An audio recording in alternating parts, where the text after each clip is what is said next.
Chapter 101. Sun Yilin knocked an arrow and drew his bow, aiming at one of the little guys with a green fruit on its head. It must be said that compared to the red ones, the green ones were more difficult. After all, they were not as conspicuous. Moreover, there were a lot of red ones. They were scattered everywhere and obstructed one's line of sight. It was not enough to only focus on one little guy. If one was not careful and accidentally shot another one would be punished directly. He released the arrow. With a swoosh, everyone stared at the little guys closely. Did he hit or not? After all, the male guest seats were relatively far away. The group of young masters tried their best to get closer. Unfortunately, they could not get past the seats of the nobles. They leaned against the stone railings with exquisite relief sculptures by the lake and stretched their necks. From time to time, the people in front would be pulled on the head by the people behind. This scene was really. A group of people shook their heads. Did he hit? No, that little guy suddenly stopped. The arrow flew past the fruit. What a pity. If he did not stop, he would have hit. Sun Yilin was also helpless as the little guy looked at him with a tilted head. The little guy's eyes seemed to be asking him, "Hey, what are you doing?" Asking him to knock an arrow again seemed to make him feel guilty. This was the disadvantage of domesticated animals compared to wild animals. Moreover, domesticated animals were not afraid of humans. Whether they ran or stopped depended on their preference. It was harder to deal with them than if they kept running or stopping. Fortunately, this arrow had been modified. Otherwise, Sun Yilin could not guarantee that he could continue. Time waits for no one. Sun Yilin took advantage of the little guy's daze and quickly shot another arrow. Good. Both the male and female VIP seats applauded and cheered at the same time. Sun Yilin, on the other hand, was sweating profusely. He had almost shot the little fellow's head. Sun Yilin looked at the incense stick. It took less time than expected. However, when he took out the arrows again, there were only 3 arrows left. He suddenly realized something. Although there was no rule saying that he could only shoot a few arrows, it was obvious that there were only 5 arrows. Did it mean that he only had 5 chances and could miss twice at most? The modified arrow was originally lighter, and its lethality was only equivalent to 10% of the original. If he did not control it well, it would probably not even pierce the skin of the fruit. It would definitely not be considered a hit. Which great aunt came up with this idea? Jingwan sat there calmly. Sorry, she couldn't accept Sun Yilin's resentment. The people here had no awareness of protecting animals. Even if they were domesticated, if they were not favored by their masters, they would never be treated well. It was common for them to be abused or beaten to death. Although these little animals looked good, she was sure that they were not favored by any of the masters in Great Elder Princess's mansion. If they were here, they would probably ignore the lives of these little animals. However, Jingwan couldn't bear to see them in danger of being shot to death under her nose. It was one thing if she didn't meet them, but now that she met them, she couldn't remain indifferent. The words increased the difficulty, dispelled everyone's doubts. On the male guest side, those who had a little eyesight had already found the problem after Sun Yilin shot the first arrow. They almost unanimously thought that it was to increase the difficulty. Only Li Hongyuan murmured in an almost inaudible voice, "He is still so soft-hearted." Sun Yilin's third arrow was very successful. He hit the fruit with 1 shot. All the childs applauded him. Although they wanted to see him make a fool of himself, he was also the model of this group of people. If he made a fool of himself, it might affect the image of everyone in the girls' hearts. He only needed 1 more arrow to succeed. Unfortunately, the wish was beautiful, but the reality was cruel. Sun Yilin's 4th arrow missed the fruit again. When they saw the last arrow in the quiver, they all broke out in a cold sweat for him. Probably because it was the most critical arrow. Everyone held their breath and stared at him nervously. They even didn't dare to make a sound, as if they were afraid of disturbing him. Good. Alas! Before he could finish the word good, the arrow, which was obviously going to the fruit, touched it gently and fell down. Obviously, it was not powerful enough. It was such a pity. He was just a little bit away. How could he? Alas! The first person to shout for him to come down and receive his punishment was followed by more and more people. Since the matter was settled, They just had to happily watch how this young Master Lin would make a fool of himself. Only Jingwan slightly narrowed her eyes and glanced at the incense. Sun Yilin did the same thing. Sister Jia, don't be anxious. It's not over yet. Sunny Jia didn't understand. Sun Yilin quickly ran down the parterre and bent down to pick up the arrow closest to him. He returned to the parterre at an even faster speed and knocked the arrow. With a whoosh, the last green fruit was directly pierced through. It can be done like this. Many people asked this question. Sun Yilin stood on the parterre and smiled as he watched the last spark of the incense extinguish. An old man stroked his beard. The rule is to shoot arrows from the parterre and hit all the green fruits within half an incense's time. If any arrow hits a small animal, it will be considered a failure. It didn't say that under this premise, one can't come down and retrieve the arrow. Although my eyesight isn't good, and I can't see the specific situation of the incense, it seems like it was a success. This young master son is quick-witted. I don't know if it was purposely set up like this. If it is, the person who set it up is also intelligent. After this explanation, many people were enlightened. They only saw 5 arrows and assumed that only 5 arrows could be shot. They forgot to link the rules together. As expected of young Master Lin. Then was it purposely set up like this? In fact, at the female guest seating area, almost everyone didn't expect this result. They didn't hear about this situation before. How were they going to calculate this?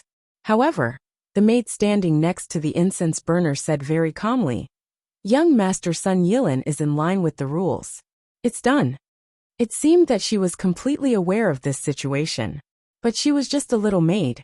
If she hadn't been instructed in advance, even if she had thought of it, she wouldn't have dared to announce the result on her own. She had to ask for the opinions of the nobles first. Obviously, this was a deliberate setup. It not only tested one's archery ability, but also one's ability to react on the spot. Of course, if one met someone who was very good at archery and could hit the target every time, the following setup would be superfluous. Great Elder Princess looked at Jingwan thoughtfully. "Girl Luo, is this your idea again?" Jingwan smiled calmly. "If it's not a game but a real hunting, or even a battlefield, I believe everyone knows what to do, right? Even if the rules of the game are included, you can be more flexible and not so rigid, right?" Sun Yilin had already come down from the parterre. Hearing this, he said, "Miss, you're so quick-witted that even I was almost fooled." This was purely a compliment. Jingwan smiled faintly. However, some people felt that Jingwan was particularly annoying. Great Elder Princess laughed heartily. Well, you're all smart. You'll be rewarded. You'll all be rewarded." The maid carried up another tray that others didn't know about, and sent it to Sun Yilin. "You may take what I said just now as empty words. What we carry are all women's household items. It's not suitable for you, so it's inconvenient for us to give them to you. So Girl Luo gave me an idea. I came up with the same idea. I wrote a note and put it in the purse. But there are only 10 things in total. There are 10 purses. If you take one away, there will be one less. You can take one and go to His Majesty to get the reward another day. As for you, you probably don't care much about it, but you're allowed to give the purse away." This meant that Great Elder Princess's promise of reporting to His Majesty if she performed well had been changed into an actual benefit. It should be known that if Great Elder Princess just reported it to His Majesty and forgot about it, or His Majesty forgot about it, there was nothing she could do about it. But now it was different. She could ask His Majesty for a reward in person with a purse. It was one thing to get something good, but more importantly, she could meet His Majesty. It was needless to say which one would leave a deeper impression on His Majesty just by hearing a name or meeting him in person. In this way, even if there was a huge risk of being embarrassed, the young masters in the male guest seats would still hope that they could be chosen. It would be impolite of me to refuse. Sun Yilin took out a purse and then sincerely bowed to Jingwan. "I thank you on behalf of the 10 young masters." This was a real gratitude to Jingwan.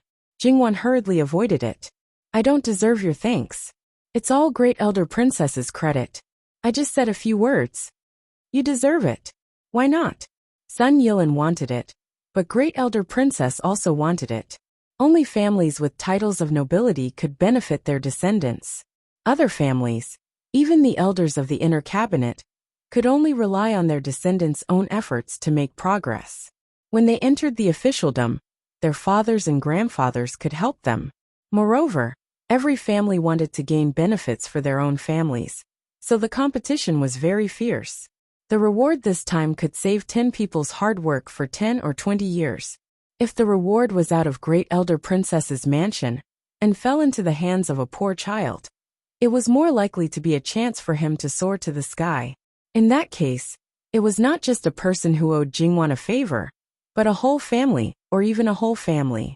This was not only a hypothesis, but was likely to come true in this place, where clans were highly valued.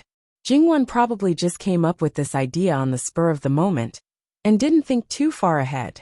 She just thought that it would be a pity to bury some people who might not be good at studying, but were really talented. If she could help one of them, she might find a great talent for the Qi Yuan dynasty. She just mentioned it, and didn't expect that Great Elder Princess would agree.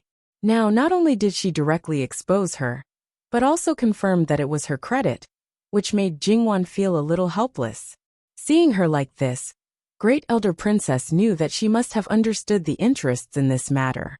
She didn't feel proud or complacent, and there was a trace of a smile in her eyes. It was really rare to see a girl who could see through things, and was not easily blinded by interests. Great Elder Princess didn't break the convention in vain, and clearly showed her love for her. Don't worry, even if the sky falls down, there will be someone taller to hold it up. Jingwan laughed. It had already happened, so there was no need to think more about it. Great Elder Princess saw that she regained her composure so quickly, and couldn't help nodding in her heart. Okay, Luo, you can also take one of the rewards. I can't accept it. Jingwan hurriedly refused. Why can't I accept it? I just said that there will be rewards for all of you, just for your good idea. Besides, I haven't rewarded you with the song just now. Take this as a reward. At this point, Jingwan had to take a purse and said, Thank you, Great Elder Princess. Before Sun Yilin returned to the male guest seats, the news of the reward of 10 purses had been spread all over the place. Sure enough, many young masters were very excited and expectant. They were no longer nervous as before. After seeing that Sun Yilin really came back with a purse, their eyes were particularly hot. Sun Yilin seemed to feel that it was inappropriate, and put the purse into his sleeve. Luo Peishan finally knew why Diwu Taiqing always pulled his beard. He also wanted to pull his beard now. It was a good thing that his child was outstanding, and in the limelight, but too much of the limelight would make people feel confused. Why did such a thing happen unconsciously? His colleagues kept glancing at him with resentful little eyes. They enjoyed it, but also felt uncomfortable. Lord Luo raised a good granddaughter. Diwu Taiqing didn't mind the chaos, and said faintly. Luo Peishan glared at him. What a sissy old bastard. That's the opportunity given by Great Elder Princess. If your girl didn't mention it, would Great Elder Princess give such a reward? My girl just happened to be there at the right time. If it were someone else, it would be the same. Old bastard, shut up. But it's not someone else. That girl's surname is Luo. Besides, even if others often appear in front of Great Elder Princess, they don't seem to be favored by Great Elder Princess. Such banquets have been held many times. Why didn't anyone mention it? It's one thing to not think of it. Even if you think of it, you don't have the courage to say it. Besides, it's a good thing to benefit everyone. We old guys only think of making profits for our own families, and never think of others. Diwu Taiqing seemed to be envious, but he was reminding others that Jingwan played a key role in this matter. Although Great Elder Princess had to build the ladder in the end, without Jingwan, the key first step, there would be no later things. Therefore, the person who benefited in the end must be grateful. Lord Diwu, you think too much. My girl didn't think so much.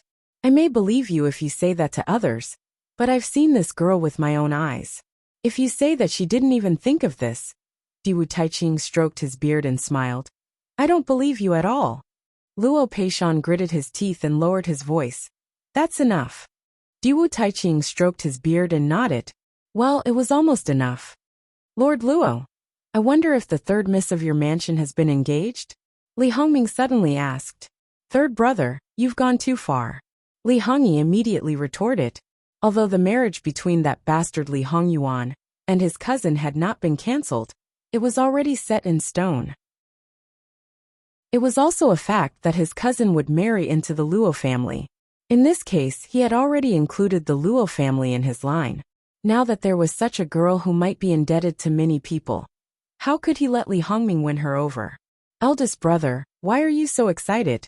As the saying goes, a good girl is sought after by many families. This is a very normal thing, isn't it? Yes, this was indeed a very normal thing. As long as she was not engaged, as long as there was a suitable man in her family, he could go to her family to ask for her hand in marriage. Even the emperor had no right to interfere. Li Hongyi was so angry that his eyes widened. Thank you for your kindness, your highness. My third daughter has already been betrothed to someone else. Many people sighed in their hearts. It was a pity that such a girl could be married without any harm. Oh, I wonder which family he is from. Li Hongming glanced at the young masters present. Your highness, you don't need to look for him. He hasn't come to Great Elder Princess Mansion. Was it because he didn't come or because he was not qualified? The former was actually less likely, unless he suddenly fell ill. Otherwise, on such an occasion, basically no one would refuse. Did it mean that he was not qualified? Why did Lord Luo choose such a poor family for his granddaughter? However, Lord Luo's second son was actually a little similar to the general's son-in-law. In this case, it was not impossible for his granddaughter to marry into a poor family. That brat had really picked up a big bargain. Li Hongyuan supported his chin with one hand, his entire body lazy. However, someone had stabbed his weak spot again. He really wanted to kill all the people who were spying on his family's Wanwan. Wanwan, why didn't I see you make such a big commotion in your previous life? However, it doesn't matter. No matter how big the commotion you make, this prince will take care of it for you. No matter how elegant you are, feel free to show it. Whoever dares to stretch out their claws, they will be chopped up. In fact, there were people on the male guest side who were tempted, but there were also women on the side. However, because there were people who knew about Jingwan's engagement before, there was no need for Madame Luo to explain. The news quickly spread, and Chen Jingmin's identity was naturally exposed. Especially the woman who had been humiliated by Madame Luo before. Her voice was the loudest. Those who were originally jealous because of Jingwan's great limelight now only had ridicule and ridicule left.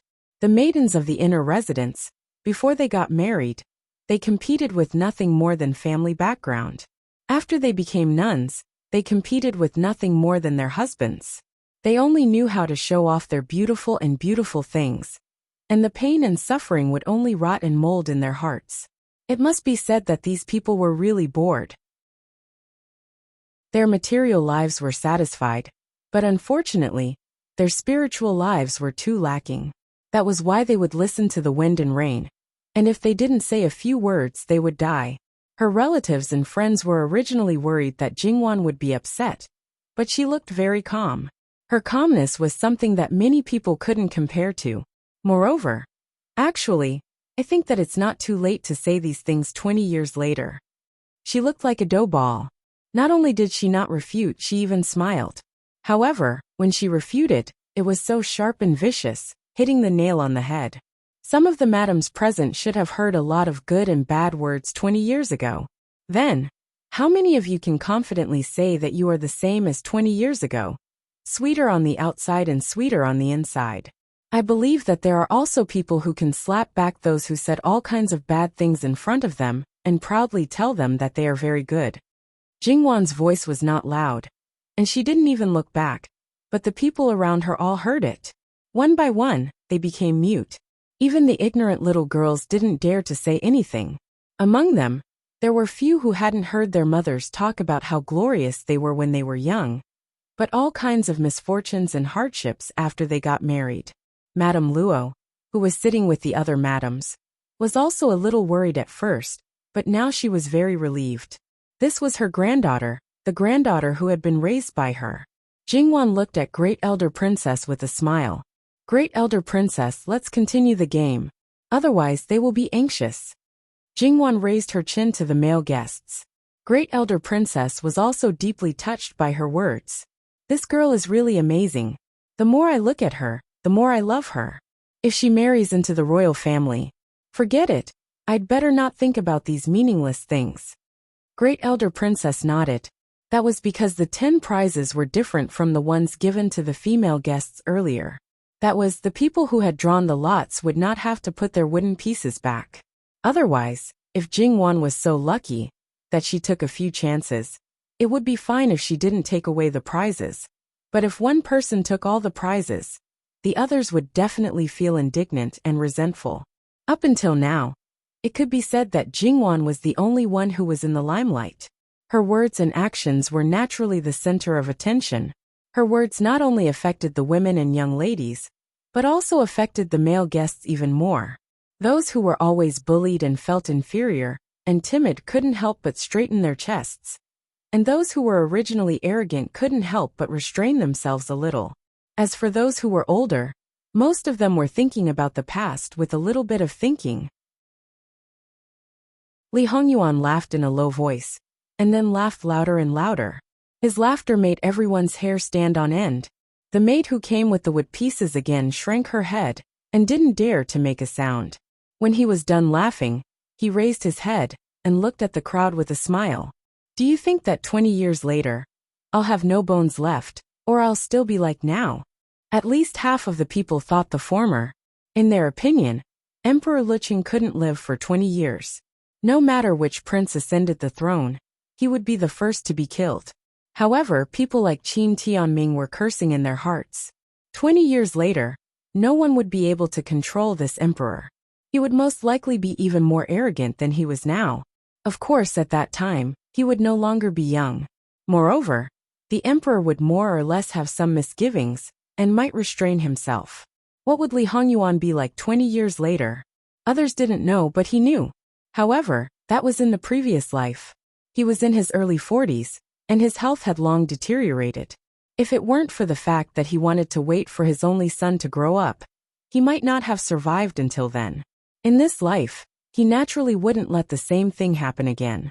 20 years later, he wasn't sure about other things, but he was sure of one thing. He would definitely hold Wan Wan in his arms and bully her however he wanted.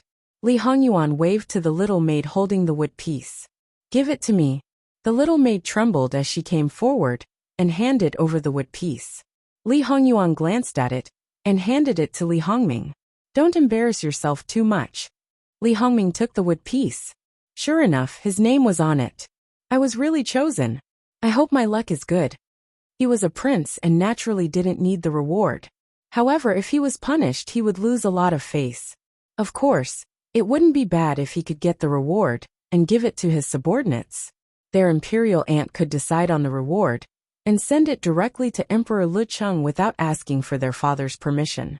No one else could do this. This time, many people stood up and bowed to Prince Rui first. Few of the female guests could make Prince Rui bow to them. Great Elder Princess was naturally kind to Li Hongming. She tried her best to treat his elder brother's children equally. You have to work hard. If you embarrass yourself, it will not only be a matter of face. Li Hongming smiled bitterly. Imperial Aunt, it's not up to me to decide. Why don't you spare me this time? Great Elder Princess immediately changed her face. Do you want others to call you a coward in the future? Li Hongming's face darkened. He gritted his teeth and took out his purse to choose the project. Without giving it to the maid, he opened it himself. He was not very happy, but he was a little relieved. It seemed that he was not very good at it, but he could still finish it. There was no fixed name for the lyrics for the current scene, so it could be simple or complicated. Li Hongming didn't spend so much time thinking about it. Sure enough, it was not outstanding.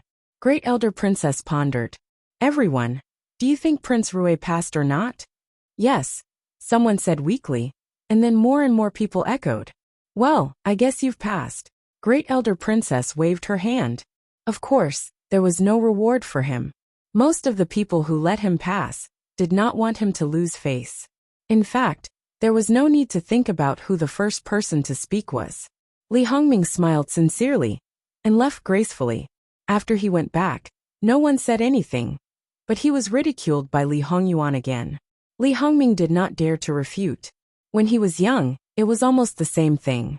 He just straightened his neck and said, "If you have the ability, why don't you try to compose a song? You want to compete with me, an ignorant and incompetent person?" Li Hongyuan had always been so frank. "If you are chosen, I wish you success in advance. In fact, I want to try all the punishment projects." Since he was so shameless, he was naturally invincible. Even those old pedantic people could only sigh in front of Li Hongyuan. After Prince Rui sadly left, the next few people, some were punished and some passed. None of them was outstanding. The most interesting thing was probably that one of them was punished and got a green waist. Didn't he know how to do it? It didn't matter. Great Elder Princess directly called the dancers in the mansion to teach him how to dance on the spot. His appearance made everyone laugh.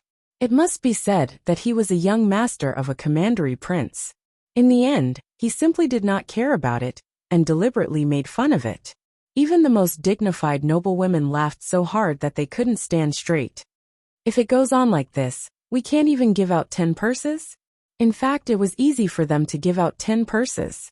But if they used the lottery, no matter how capable they were, they would be defeated if they got the one they were not good at. Therefore, they had to rely on luck.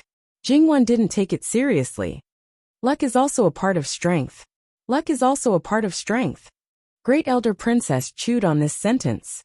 "Well said. Girl, it's your turn to draw this time." "Okay." Jingwan nodded and didn't refuse. After Jingwan drew it, the expression on her face was a little subtle. Sun Yijia tilted her head, and her face also changed. Seeing them like this, the people next to them all craned their heads to look. "Ah, it's Prince Jin." This voice was very exaggerated. There were a few other voices expressing their surprise one after another. Great Elder Princess was stunned and then laughed. "What did you say just now?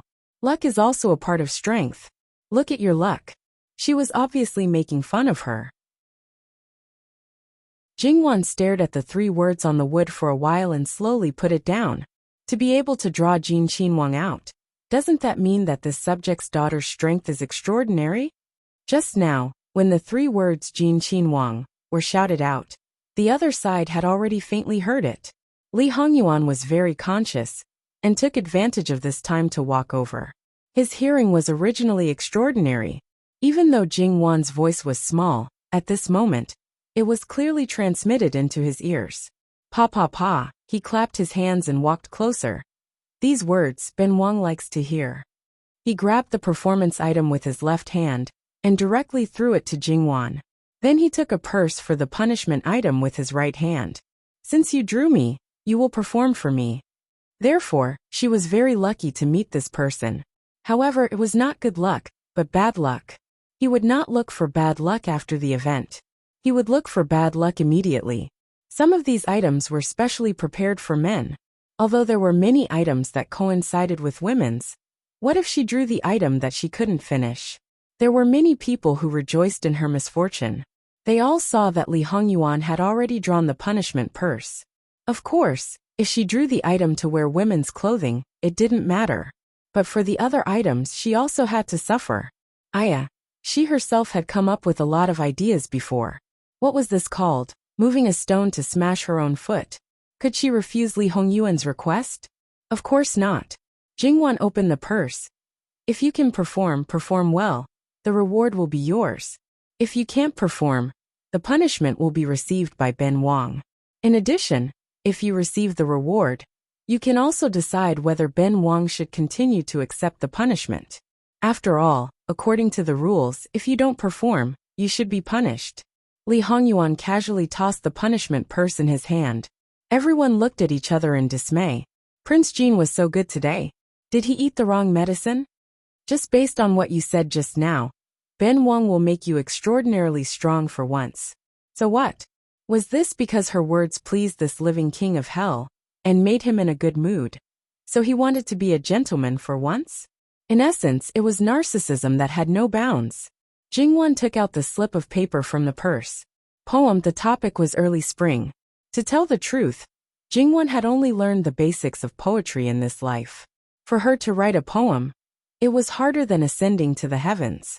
Writing it well was even more impossible. But she remembered a lot of excellent poems. She never thought of taking those out as her own. The problem was that if she couldn't compose it, Li Hongyuan would be punished. He wanted to be a good person now, a gentleman. But after that, she didn't dare to believe in this person's character. Tangled. No matter if you can or can't, at least say something. What are you doing in a daze? Someone impatiently urged. It wasn't someone else, it was the Junju next to Ruan Fangfei. Li Hongyuan faintly swept a glance, and unsurprisingly met Ruan Fangfei's focused gaze. Under everyone's watchful eyes, she didn't reveal anything. Li Hongyuan didn't doubt that the words he said just now made this woman target Wan Wan. In addition to Wan Wan's previous performance, she attracted everyone's attention. In the past banquets, even if she didn't do anything, she would still be the moon surrounded by stars, and the focus of the young master's discussion. Now, who would still remember her? It would be strange if she didn't bear a grudge. No matter how gentle and elegant she appeared to be, she actually hated people who were more dazzling than her the most, as well as those who were as beautiful as they were on the surface. Jingwan now had both of them. Perhaps one more thing should be added. She had obtained Li Hongyuan's attention. Her desire to destroy Jingwan had probably climbed above everyone else. How about I compose a poem? Don't worry, I don't want a reward, Wan Fangfei suddenly said. It was just that her tone seemed to be a bit too big, as if as long as she could compose a poem, she would definitely be rewarded. However, looking at the expressions of the surrounding people, there wasn't a single person who thought it was strange. Jingwan turned around. Wan Fangfei was so perfect that it was unreal. How could she forget about this person, who might have the same background as her? If that was the case, she would be exposed if she recited a poem. However, right now, it might be an opportunity to determine whether she was the same as her. Alright, Jing Qinwang shouldn't mind, right? But this prospective Si Fei, without Jia Jiejia, she might just be a Wang Fei. Jingwan's smile was a bit ambiguous. Everyone also followed with a kind smile, especially those matrons. They had a deeper meaning. It wasn't that they minded very much. She wouldn't. If he was willing to be punished, she would. She wouldn't mind letting her decide whether he would be punished or not. Wan Wan, you pushed your own husband to someone else. Record it down and calculate it in the future. If he flicked his sleeves and left now, although it would sweep away Wan Fangfei's face, it was more likely to bring trouble to Wan Wan. This wasn't his original intention. Before he married Wan Wan, he always had to carefully protect her. He wanted to ruin her reputation, and then logically match her with him, who was black from head to toe. But the so-called bad reputation, he couldn't let her be tainted even a little bit. Li Hongyuan's face was expressionless. Wan Fangfei only took it as his silent consent. Perhaps in this short moment, Wan Fangfei already had a card up her sleeve and opened her mouth. When she finished reading, many people had already started to discuss, saying, as expected of Miss Ruan, she's still so amazing. This poem is really good. It's graceful and lively, just like Fangfei. There will be another poem in Miss Ruan's book of poems, and so on. In short, it was all praise. Jingwan didn't know how to compose poems, but she knew how to appreciate poems. She had to admit that Wan Fangfei's poem was quite good. It was indeed worthy of a prize, but it wasn't something she was familiar with. Was it because she didn't know? Or was it actually Wan Fangfei's original work? If Li Hongyuan knew Jingwan's thoughts, then he would clearly tell her that Wan Fangfei was indeed an original product.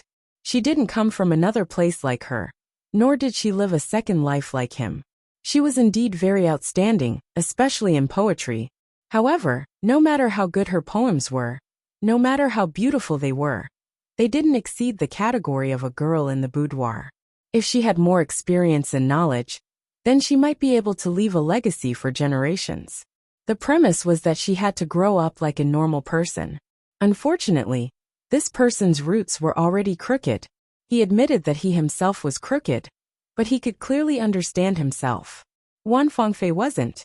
She thought that she was perfect, outstanding, and that everything she did was right. Let's not punish her, right? Wan Fangfei looked at Jingwan and suggested. Although that was the case, Jingwan's feeling was different. Wan Fengfei wasn't suggesting her, but was instructing her. That kind of faintly matter-of-fact attitude. And she was clearly stepping on Jingwan to pretend to be a good person. It was as if it wasn't because of her words, Jingwan would do something overboard. The surrounding people seemed to be used to it, and didn't feel anything. Wan Fengfei really had a problem as a person. Her disguise was already deeply rooted in people's hearts. If she was like these people, and was imperceptibly influenced for a long time, she would also feel that she was good, just like Jia Jiejia. Other than feeling that she was too perfect to be real, she didn't say anything bad about her. This kind of person, if she wasn't dangerous, then it was fine. If she was dangerous, then the danger factor would be very high. Therefore, if it wasn't necessary, one must not come into contact with her, and stay as far away as possible. Jingwan originally didn't want Jin Qinhuang to make a fool of himself, so she naturally agreed.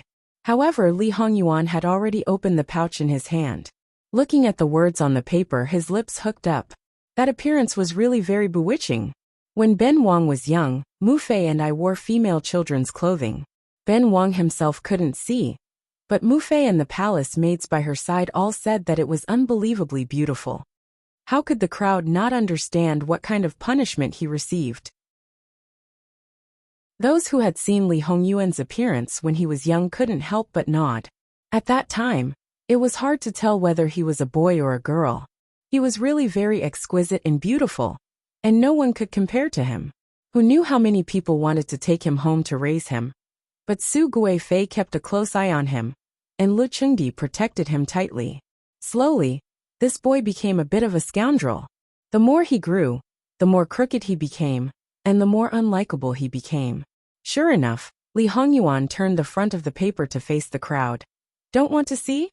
As he spoke, he thoughtfully touched his chin. This face now, if I dress it up properly and cover the places that should be covered, perhaps it would also look good? If I wear a more suitable set of clothes. To tell the truth, right now Li Hongyuan's body was first class. Even if that face was more handsome, it wouldn't be mistaken for a woman.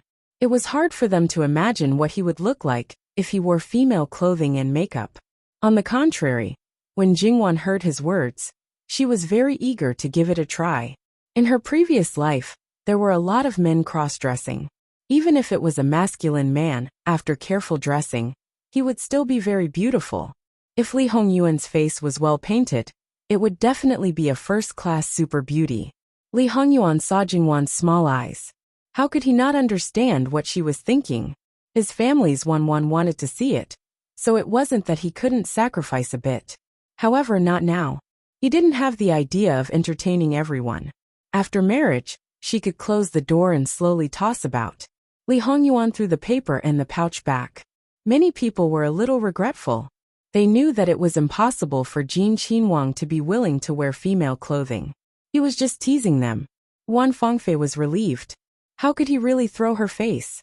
Was it over like this? How could it be? A certain male peacock hadn't fallen in love with the woman he liked yet. Just when everyone thought that he would leave, Li Hongyuan opened another performance pouch. He looked at it, rubbed it out, threw it away, opened it again, threw it away, opened it again, threw it away, opened it again, threw it away again, opened it again, threw it away again, opened it again, threw it away again, opened it again and threw it away again. Not to mention the female guests. Even the male guests' mouths were twitching. Everyone believed that if he couldn't find a performance that satisfied him, he would probably open all the pouches. Great Elder Princess resisted the urge to beat this bastard. When he opened the sixth pouch, Li Hongyuan was finally satisfied. This one. The maid looked at Great Elder Princess helplessly. https://www.bicken.com/11/11807/6652993. HTML. Please click here to report. Registration is free. We will deal with it as soon as possible. After reporting, please wait patiently and refresh the page. Please remember the domain name of this book. www.bicken.com. Bicken.com mobile edition website, mbicken.com. Chapter 102. Li Hongyuan chose riding, which was indeed the best way to show off a man's valiance. However, because there were no more requirements, and it was not about comparing with others, how to be outstanding, eye-catching, and make people clap their hands and applaud, this required excellent riding skills to create enough thrills and excitement. If it was just simply riding the horse out for a round, it would definitely not pass. It was not unexpected that he would make such a choice. Li Hongyuan was not good at other things, but he was absolutely adept at eating, drinking, and having fun. That was eating out of class, drinking out of taste, playing out of style. There were not many people who could compare to him in terms of riding skills. While the capital's hedonistic sons were afraid of him, they also wanted to follow behind him. As long as this person did not get angry, they would definitely be very comfortable. Unfortunately, he was used to enjoying himself and was not interested in taking them to play with him. As for the horses in Great Elder Princess's mansion, they were definitely not bad. The horses prepared for the performances of the childs were all carefully selected. The breed of the horses had to be good, and at the same time, gentle and obedient. What if the irritable and disobedient horse accidentally hurt people? As soon as the carefully selected horse was pulled to the front of Li Hongyuan, he just glanced at it and said, "Change." Anyway, he had prepared several horses, and there must be one that could satisfy him. When he changed to the third horse, Li Hongyuan directly looked at Great Elder Princess and said, "Imperial Aunt, are the horses in your mansion just like these? Can't you find a horse that is a little bit better?" Great Elder Princess was almost irritated by him. Although it was not the best horse in the mansion, it was definitely a first-class horse compared with the horses raised by many people. How could this bastard think it was not good enough? It must be said that he was spoiled by his imperial brother. All the good things were given to him first, and he didn't like the inferior things. Jingwan felt that she probably knew why Jin Qinhuang was so hateful. It must be said that his temper was cruel and ruthless, but it was not to the extent that he would lay his hands on his loved ones. But he deliberately pulled the hatred of this group of people together. So it turned out that this mouth was really too damaging.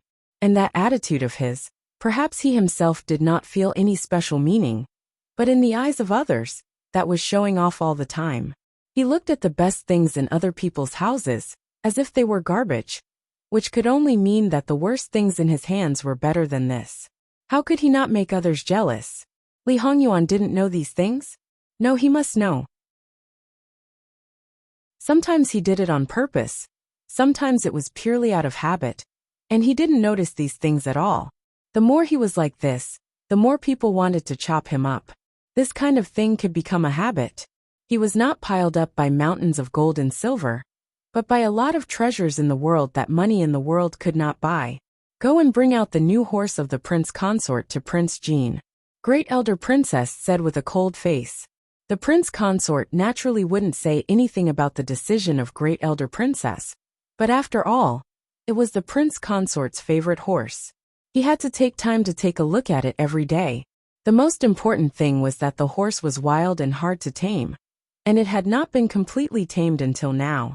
Except for the manservant who took care of it every day and Prince Consort Jiang, it was even difficult for others to get close to it. It was better to inform the Prince Consort about this matter. If the couple quarreled about it later, it would not be beautiful. Prince Consort Jiang heard the manservant's report in a hurry, and they also saw that Li Hongyuan was indeed in a deadlock for a long time because of the choice of the horse. Prince Consort Jiang also knew that Li Hongyuan had the ability to annoy people. So he sighed and said, "I'll listen to Princess." The horse was brought over at the fastest speed. Except for a tuft of white hair on the top of its head and 4 hooves, the rest of its body was almost black. The manservant carried the saddle and other things. Obviously, he didn't want those things to be on his body. This horse might finally be acceptable.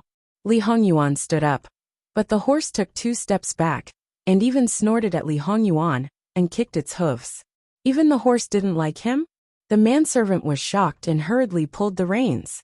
Li Hongyuan didn't mind at all. He took 2 steps forward, and waved his hand for the manservant to move to the side. The manservant was worried that the horse would hurt him, but he didn't dare to disobey his orders. He could only take 2 steps back, but he didn't dare to go too far. Li Hongyuan patted the horse's neck. The horse whinnied and almost raised its hooves. However, it didn't do so in the end.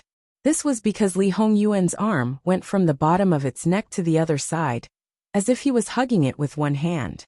Its hooves kicked the ground a few times anxiously, as if it could attack him at any time. The manservant only felt his heart skip a beat. However, miraculously, the horse slowly became docile. Its raised head also slightly lowered. Old Six's ability to train horses is still so amazing. No matter how fierce the horse is, no matter how much it dislikes him at the beginning, it will quickly become docile under his hands.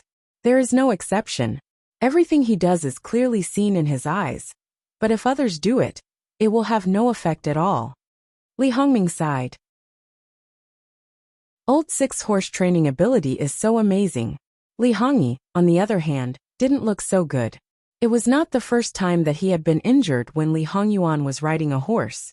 Moreover, it reminded him of the time when Li Hongyuan stepped on his back and almost overturned the carriage when he was riding a horse. Now the injury on his back hadn't healed yet. If it weren't for Great Elder Princess's birthday, he wouldn't go out today. Even so, he had to admit that Li Hongming's words were true. Li Hongyuan's unique skills could not be learned by others. Was Li Hongyuan good at training horses? Judging from the speed of the horse's obedience, he was indeed good. But the fact was that he was not good at training horses. He just used his power to frighten them. Did you know what animal he killed the most in his previous life? It was a horse, a war horse. Not only did he kill the enemy's war horses on the battlefield, but he also encountered an accident during a march. Not only did he get lost, but he was also surrounded and intercepted by the enemy. The dry rations he had brought with him were all gone, and he had nowhere else to go. Li Hongyuan gave the order to kill the horses, but the soldiers were unwilling to do so. Li Hongyuan also didn't give the order to kill the horses. Instead, he did it himself. Over 100 horses were all killed by him. From then on, no matter what kind of horse it was innately repelled by him, and was especially afraid of him. Some animals were very intelligent. They seemed to be able to feel some things. Even if Li Hongyuan was reborn, the things engraved in the depths of his soul could not be erased. He was never liked by horses. The one he often rode now was an exception. Perhaps it was used to it, but it was close to him. He didn't want to change this. All he wanted was for them to submit. The reason why the horse was so docile now was because it felt that its life was threatened. The arm around its neck told it that if it dared to resist, it would break its neck and flip it to the ground, never to get up again. Li Hongyuan patted the horse's neck again. A beast will be a beast. Saddle the horse. The process of saddling the horse was very smooth. It was so smooth that the servant could not believe it. Then, he looked at Li Hongyuan with eyes full of admiration. If he knew the reason, he would be scared shitless. Li Hongyuan flipped onto the horse in an exceptionally elegant manner. It was unknown whether it was intentional or not, but he glanced at the female guest seats. With just one glance, it was unknown how many young ladies' heartbeats sped up. There was no other way. This person's reputation was indeed terrible, but the lethality of his appearance was too great. Now it would not cause any harm to them. In addition, that heroic posture of mounting the horse was really convincing. Therefore, it did not prevent them from secretly fantasizing. Jingwan was speechless at this Jin Qinhuang, who was always flirting with people. When he was not scourging people, he was a super scourge. If he deliberately went to harm people, it was unknown how many people would fall into his hands. Well, the people that he deliberately wanted to flirt with were not flirted with this time. Those that he was not interested in, he flirted with a bunch. However, Li Hongyuan completely ignored these people. Pulling the reins, his feet squeezed the horse's belly. The horse obediently began to run. In a very short period of time, Li Hongyuan made the horse run at its fastest speed. Then it rushed onto the flower terrace. Under his control, the horse leaped, and by the edge of the flower terrace, it leaped onto the corridor next to the lake. It must be said that the corridor's width was not as long as the horse's body. It was about to cross the corridor and fall into the lake from the other side. It caused many people to cry out in alarm. There were even more women who subconsciously covered their eyes. However, some people were indifferent and even looked at it with high spirits. Obviously, it was not the first time that Li Hongyuan did this kind of thing. The horse turned its body. The degree of the twist made people think that it would break its spine. However, it did not. The body that had already leaped out of the lake turned back, and its hind legs happened to step on the corridor's guardrail. With a crack, the solid stone guardrail cracked. Then, there was even a part that directly splashed out and fell into the water. The horse carried Li Hongyuan along the corridor and went far away. And in such a short period of time, it made people tremble with fear, and their hearts beat faster. The corridor on the lake was not straight. Instead, it had 9 bends and 18 bends. Every corner was almost vertical. In some places, the distance between the 2 corners was also less than the length of the horse's body. But even so, the horse was always able to smoothly pass through. Later, you would find that it did not even touch the guardrail. It must be said that Jin Qinhuang's riding skills are really superb.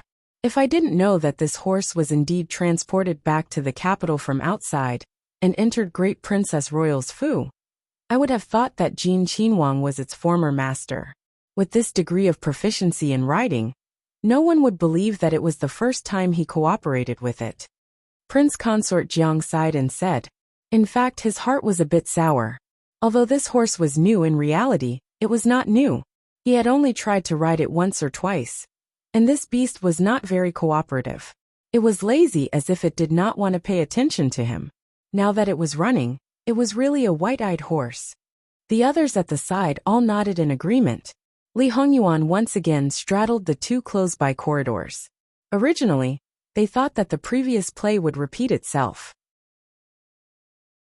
However, everyone was wrong once again. The horse directly stepped on the guardrail, and its entire body soared into the air. His goal was actually the small island on the lake that was more than 1 zhang away. It landed steadily, and its hind hooves touched a little bit of the water. That force also splashed a lot of water. Stepping on the flowers, crossing over the flowers and trees, it leaped onto a lower rockery.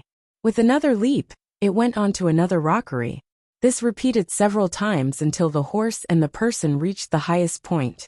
The horse neighed, its front hooves raised high, and the person on the horse's back was cold and handsome. At that moment, it made Jingwan think of a very classic picture from her previous life. The appearance of a certain great Western emperor riding a divine horse, and facing the wind was truly. Even those who didn't like Li Hongyuan couldn't help secretly applauding at this moment. Not to mention those young masters, who had only heard of Li Hongyuan's bad reputation, but actually had little contact with him. In fact, they were so afraid of Li Hongyuan. In fact, there were not many people who had really been beaten by him. The main reason was that his means were a little cruel. 1 person spread it to 10 people, and 10 people spread it to 100 people. Everyone subconsciously regarded him as the god of plague and avoided him. Unexpectedly, Prince Jin's horsemanship was so exquisite. As the saying went, it was easy to go up, but difficult to come down. Was it difficult for Li Hongyuan? He told you with action that it was not difficult. Similarly, he didn't carefully control the horse to come down bit by bit. Instead, he directly jumped down and went straight to the lake. What was he going to do? Great Elder Princess was so shocked that she stood up. Perhaps some people thought that he was bound to fall into the water this time. But would Li Hongyuan let people see his heroic appearance one moment, and then see him fall into the water the next moment? Definitely not. The horse fell on the water, and then jumped up again. After a few jumps and falls, it returned to the corridor again. What was going on? Could the horse run on the water? It turned out that there were a lot of round stones under the water. Some were high and some were low, and some were exposed to the water, but the people on the shore couldn't see them. If the horse could really run on the water, it would be really strange. In Jingwan's view, this was definitely 10 times, or 100 times more exciting than the highest standard equestrian competition in her previous life, and the most intense horse racing competition. However, Prince Jin was simply playing with his heartbeat, and even his life. If the onlookers were like this, then how did he feel as the person involved? If he made a mistake, if he didn't cooperate well, it was possible. Didn't he have the slightest fear in his heart? Seeing that he was so bold and controlled the horse without stagnation, what gave him such confidence and fearlessness? Going back along the corridor, Li Hongyuan went ashore and landed on the men's side. He slid off the horse, and the horse trotted a few steps before stopping. Compared with Li Hongyuan's refreshed look, the horse was a little breathless. Prince Consort Jiang was so distressed that he hurriedly asked someone to take the horse back to take care of it. Li Hongyuan's riding skills were beyond doubt, but according to his way of playing, few horses could last him for a long time. Did this performance pass? It was more than pass. She might not see it a second time in her life. Those who thought that their riding skills were excellent would probably not dare to brag about it in the future. However, should she give Li Hongyuan a reward? Great Elder Princess gritted her teeth and said that she shouldn't even think about it. It was good enough that she didn't ask him for compensation for destroying the things in her mansion. As for this reward, Jingwan wouldn't want it, but Ruan Fengfei wanted it. She didn't care about what it was, but cared about its relationship with Li Hongyuan. Unfortunately, she couldn't ask for it. However, after such an experience, no one remembered that Ruan Fengfei was a poet. In the past, it had already been spread all over the country. Even some old adults might praise it. If the limelight had been stolen by others, she might have bitten the other party to death in her heart, or think of a way to get it back after the event. However, it was Li Hongyuan. Not only did she not hate him, but her whole heart was fluttering. Anyway, he would be hers, so it didn't matter. There were 8 rewards before, and now there were still 8 rewards. Then they continued. Master, it's time for the banquet. It turned out that she was so happy that she forgot the time. Great Elder Princess made the decision to continue the banquet the next day.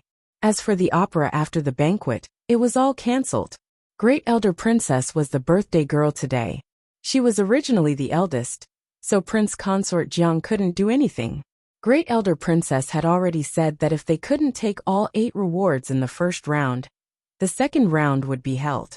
If they couldn't take all 8 rewards in the second round, haha.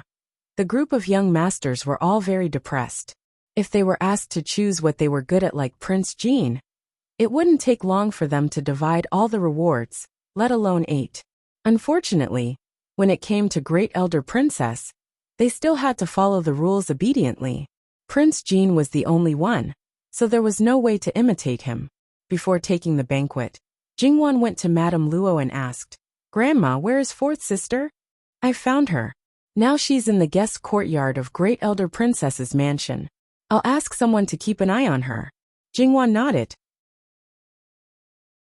If she rushed out of Great Elder Princess's mansion with a pig's head, she would be criticized by others. She might even offend Great Elder Princess. Granddaughter, go and see her. Old Madame Luo nodded. She knew that Jingwan had a good temper, but she was definitely not the type to repay evil with good. It was normal for Jingwan to want to teach her a lesson, because of what Jingwan had done. She knew that Jingwan would do things with discretion, so she didn't need to remind her. Jingwan found the place where Luo Jingying was. Her 2 maids and wet nurse were outside the door. When they saw Jingwan, they almost shrank into a ball. Luo Jingying's condition was worse than she had expected. Perhaps because she was disobedient, her grandma directly ordered people to tie her up and gag her. Her red and swollen face was exposed. Seeing Jingwan, Luo Jingying, who had been quiet, went crazy again. She stood up and wanted to hit Jingwan.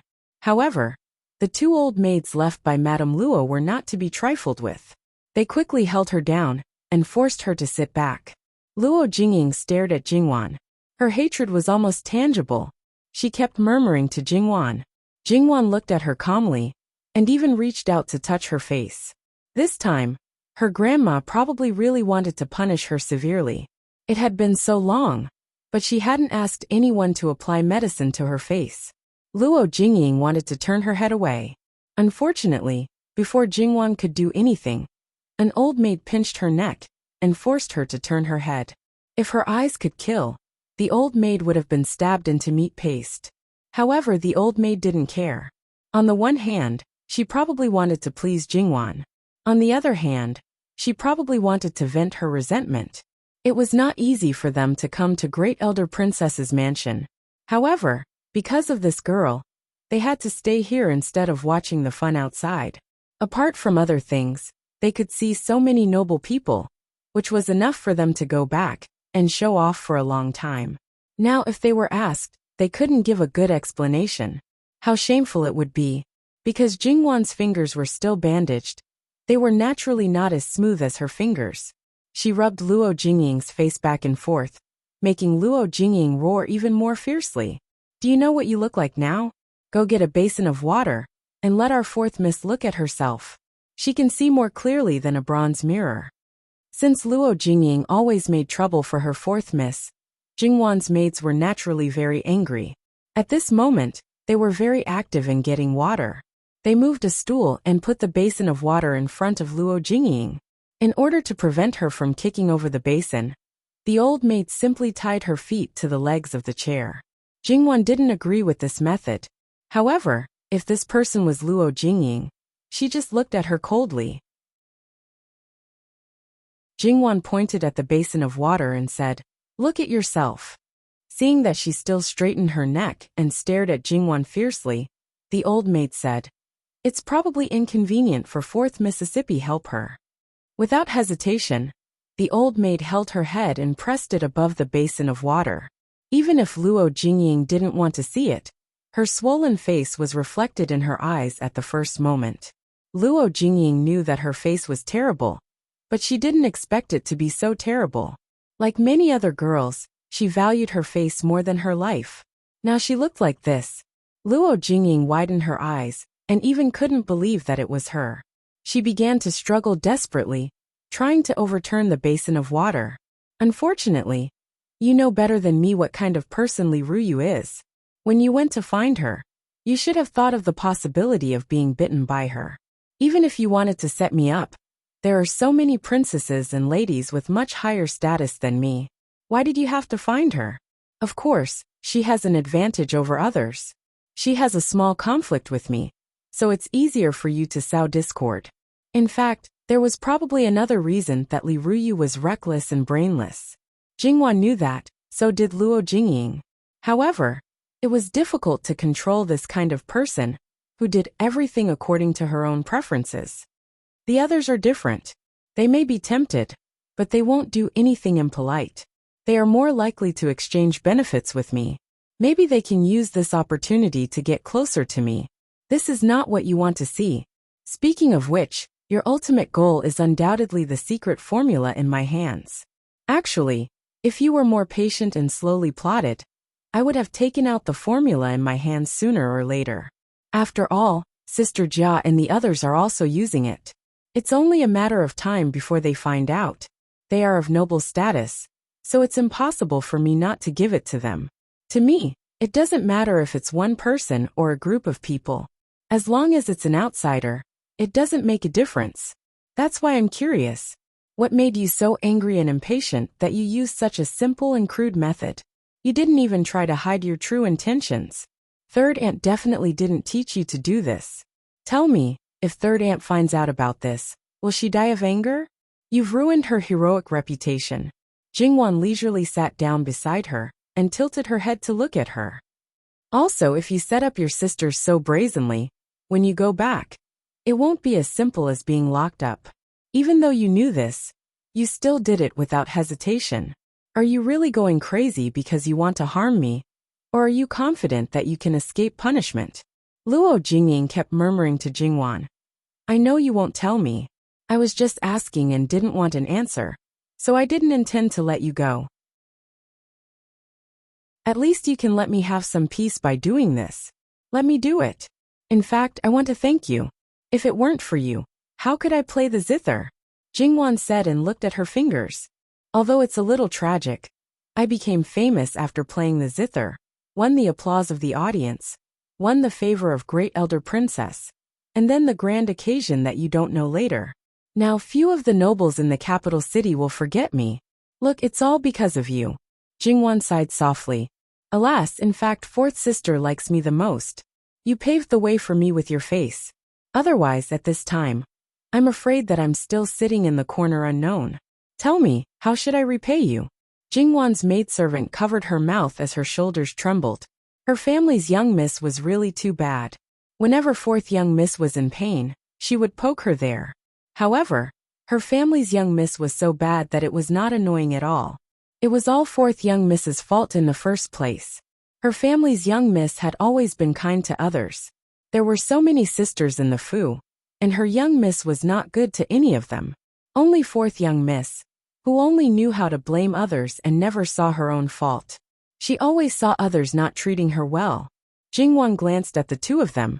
The two of them quickly retracted their smiles and stood properly. Luo Jingying had never hated Luo Jingwan so much. She thought, this be asterisk tch, be asterisk tch, be asterisk tch. Her mother was right. This be asterisk tch was born to be her jinx.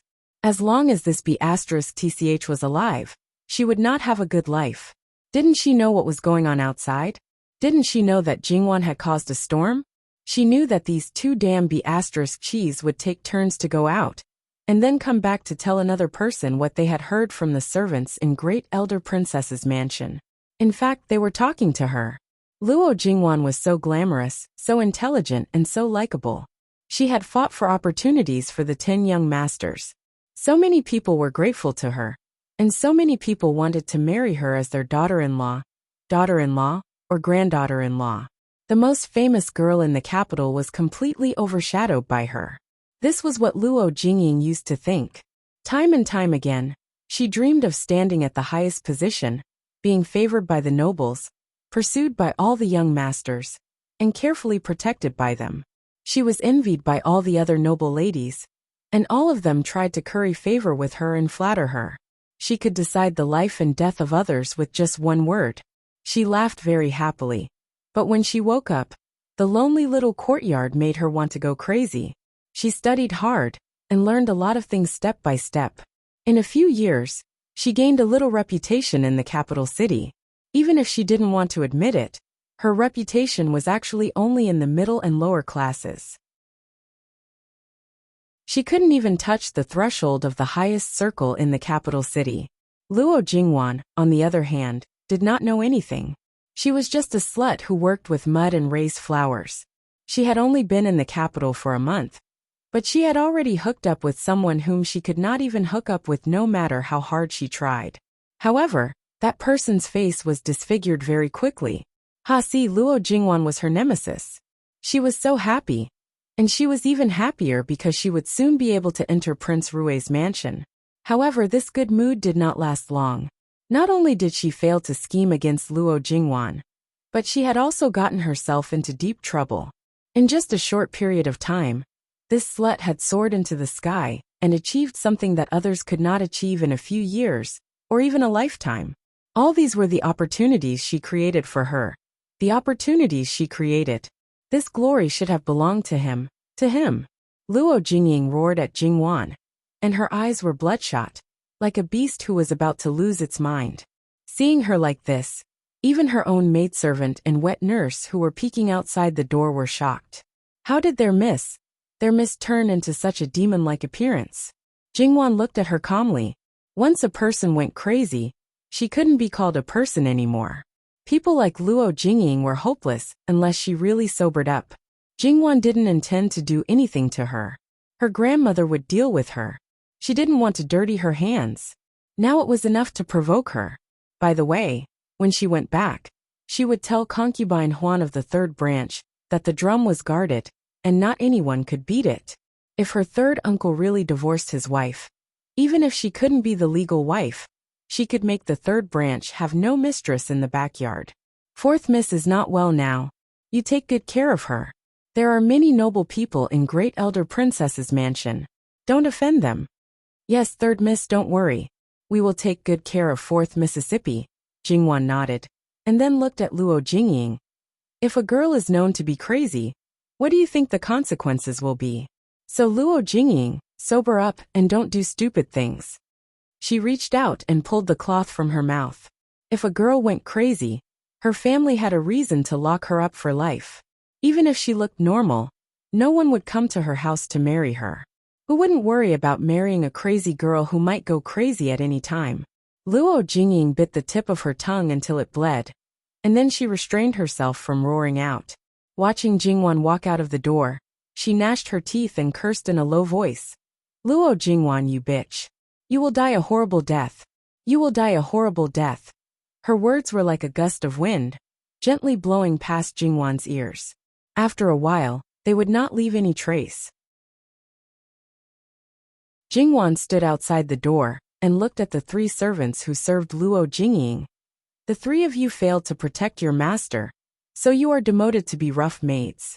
When you go back, go to the outer yard to do the cleaning. To be able to serve their master, of course, they wouldn't be idiots who couldn't understand. Although on the surface, she was demoting them, in fact she was saving them. If Jingwan didn't punish them, then according to Madame Lu's character, they would be beaten to death or directly sold. The 3 servants hurriedly knelt down. We are willing to be punished. We are willing to be punished. Jingwan saved them out of sincerity. However, in Luo Jingying's eyes, she was pretending to be a good person, and even bribed the people around her. So, Jingwan wanted to tell her in front of her. I did it. What are you going to do about it? If you want to scold me, then scold me. What else can you do aside from scolding me? Anyway, as long as these 3 servants were smart, they would quickly go to the outer yard without waiting for her 3rd aunt to free up her hands. Then Mrs. Lu could only watch helplessly. After all, she was not the master of the inner yard, nor was she the daughter-in-law of the household. At most, she could manage the people and things in her own yard. She had no right to intervene in other places. After leaving the guest courtyard, Jingwan saw Sun Yijia waiting there. She smiled. Sister Jia, why are you here? Aren't I waiting for you to come together? Have you dealt with it? She looked inside as if she was referring to something. There's nothing to deal with. I just said a few words. Sun Yijia had seen the power of Sister Wan's words. Usually she was good, but in special situations, the people she targeted could only pray for themselves. For a formal banquet, the female guest's table was naturally in the inner yard, and the male guest's table was in the outer yard. The guest courtyard for the female guests was naturally in the inner yard, and it wasn't particularly far from here. It must be said that this banquet wasn't something that could be held as, and when one said so, the delay wasn't a big deal. The 2 of them chatted and laughed as they walked. Then, Jingwan was intercepted again on the way. Although one of the people who intercepted her was a maidservant that she didn't recognize. The other was Luo Peishan's manservant. 3rd young lady, Master is looking for you to go to the outer yard. Are you sure that grandfather is looking for me? It wasn't that Jingwan suspected anything, but that her grandfather wouldn't look for her during a meal. That manservant smiled. As expected, I can't hide it from 3rd young lady. Actually, it's Grand Secretary Jiang and Prince Consort Jiang. Alright, Jingwan understood. They couldn't wait any longer. Forget it, she could understand their feelings. Alright, then I'll go over. Sister Jiao, what about you? Do you want to come with me? I won't go. With you around, I'll only be left out, so I won't go. Alright, then go take your seat, my future sister-in-law. Jingwan replied with a smile. Sun Yijia was embarrassed and angry. She was so angry that she wanted to pinch her. You really don't lose out at all with that mouth of yours. Jingwan dodged her evil claws and left without looking back. To avoid clashing with other people, Jingwan was directly led to Prince Consort Jiang's outer study. Alright, the people waiting here were not only her grandfather, but also the 2 people that the manservant mentioned. Other than Lord Diwu, there was also the Grand Secretary, Ruan Ruizhong. Because someone in Jiang Ji's family was related to Prince Rui's family by marriage, he was tacitly considered to be part of Prince Rui's family. In fact, he was a relatively neutral person. Apart from his duties, he didn't like to meddle in other people's business. When he had nothing to do, he would play the zither, study the zither scores, drink with his old friends, and occasionally take the birdcage out for a walk after a break. Therefore, it could be said that the people gathered here, including Prince Consort Jiang who had no authority, were all neutral people. Jingwan greeted them one by one. Among these people, other than Prince Consort Jiang, they were all in high positions and had accumulated a lot of power. Even Prince Consort Jiang was used to dealing with influential people, so the aura on his body was naturally extraordinary. If a normal young lady saw this for the first time, they would be a bit scared and trembling. Even those princesses and Infanta were the same. However, Jingwan wasn't like that. She was well-behaved and had a natural expression. She stood upright with her eyes slightly lowered. Whether this was an act, or if it was real, it naturally couldn't be hidden from this group of old people who had become shrewd. They nodded slightly with some praise. To say something disgraceful, this young lady, even if she was the empress who was the mother of the world, she didn't need to train and adapt. She could sit steadily and maintain her composure at the fastest speed. Grand Secretary Ruan sighed a bit. She originally thought that her youngest daughter of the first wife was already at the top of her age. Now it seemed that she was still far from it. People of their status and age naturally wouldn't judge a person based on talent. Think about it. Jingwan had already reached the height of being the mother of the world in their eyes. Naturally, there was nothing to nitpick about. Grand Secretary Zhang's gaze landed on Jingwan's hand. Although half of it was covered by her sleeve, it could still be seen. He frowned with some displeasure. You hurt your hand. This hand is the most important for a zither player. How could you be so careless? Replying to my lord, my daughter accidentally entered the realm today, which resulted in this result. In reality, my daughter's zither skills haven't reached that level yet. Naturally, I will be more careful in the future. Grand Secretary Zhang's brows then relaxed. That zither isn't suitable for you. When you practice, change to a more suitable one. Yes, my daughter will remember my lord's teachings. Renxuan, she's still a young lady. Don't be so serious. Be careful not to scare her. This young lady's music is amazing. Who knows, she might even become your close friend. Juan Ruizhong smiled and said, I forgot that the Grand Secretary has a daughter around the same age. It seems that the Grand Secretary is used to being a loving father, and is especially protective of young ladies around the same age. It's hard to say whether they'll become close friends or not. In such matters, the one who reaches the top is the first. If fate allows it in the future, it's not impossible to have such a young friend. Jingwan smiled. Although Grand Secretary Zhang's words and actions were a bit reserved and cold, he was a rare open-minded and straightforward person. To be able to sit in the position of Grand Secretary in the inner pavilion, the Jiang family must have put in a lot of effort. If my granddaughter has nothing to do, just take care of the flowers. Don't do things like playing the zither that will hurt your hand. When Luo Peishan knew that Jingwan had hurt her hand, his heart ached. Therefore, it was better for her to not play the zither in the future. She should take care of the flowers and draw a few strokes when she had nothing to do. When she was bored, she should read the newspaper. Otherwise, she could chat with her grandfather about her experiences in taking care of flowers. Grand Secretary Jiang looked at Luo Peishan and frowned. Just as he was about to say something, Prince Consort Jiang immediately stood up. This uncle of his was obsessed with the zither, and would not allow anyone to say anything bad about him. Miss Luo's hand is injured. I'm afraid she won't be able to copy it. Does the Luo family have this music score? The music score is in Xi'an Prefecture, and was not brought to the capital. The injury is not serious, and will not affect it much. The fingers are connected to the heart. Let's talk about it after your injury is healed. Although Grand Secretary Jiang was eager to get the music score, he could not be unreasonable. Rest assured, my lord, it's really not serious. It could only be said that Jingwan's medicine was miraculous. The most painful moment had passed, and she did not feel much pain now. My daughter can write it down now. You really won't force it? I won't force it. Okay, then write it down now. Grand Secretary Zhang's tone had a trace of eagerness. The others smiled but did not say anything. At this moment, the servants were all outside. Prince Consort Jiang was very active in grinding. Jingwan was slightly stunned. Well, there was no need to be so anxious. After all, he was the prince consort of great elder princess. Grinding for a little girl like her would shorten his life. Grand Secretary Jiang scolded and called his servant in. Seeing Jingwan's puzzled eyes, Prince Consort Jiang also felt a little embarrassed. Lord Diwu snorted and said, Little girl, Why do you think Prince Consort Jiang is so anxious? It's because he wants to get the 18 scholars as soon as possible. He just wants to finish the matter of the music score as soon as possible. After all, Grand Secretary Jiang is an elder. Since he got the news, he has been restless and can't wait to get the treasure as soon as possible.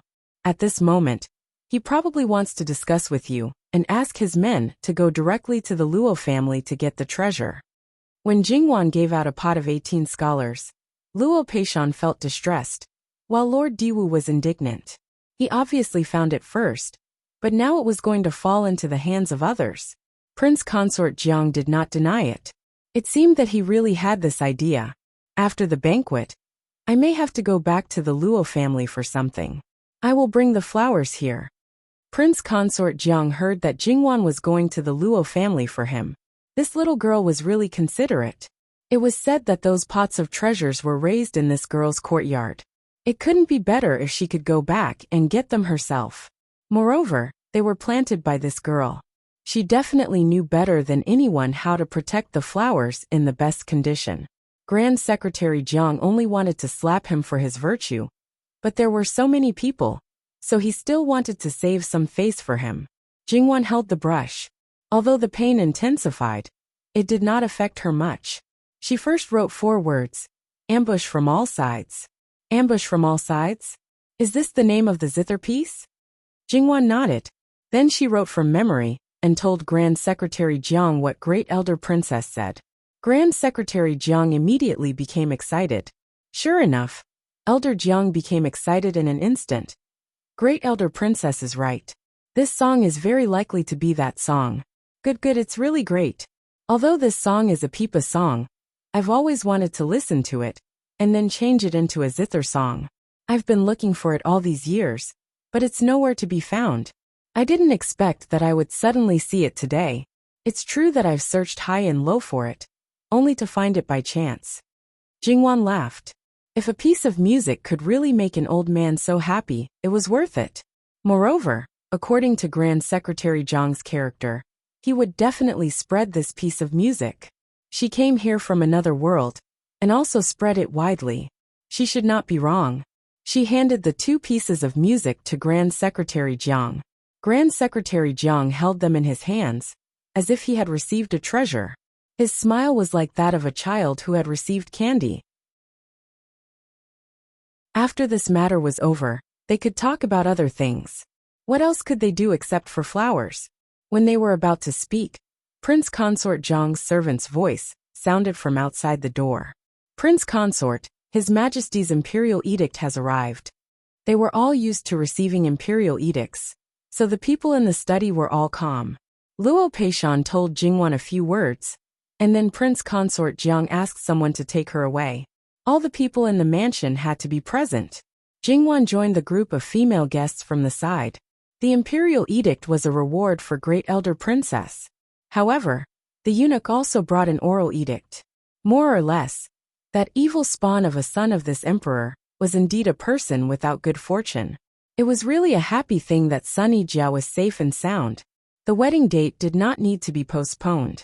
Sunny Jia was supposed to get married on the same day as before. The place where she would settle down at the end would just be changed. Well, there would basically be no more mistakes in this matter. Except that the Luo family would be very busy, there was nothing else. https://www.bicken.com/11/11807/6652996. HTML. Please click here to report. Registration is not required. We will deal with it as soon as possible. After reporting, please wait patiently and refresh the page. Please remember the domain name of this book: www.bicken.com. The mobile version of Biku Pavilion reading website, bicken.com.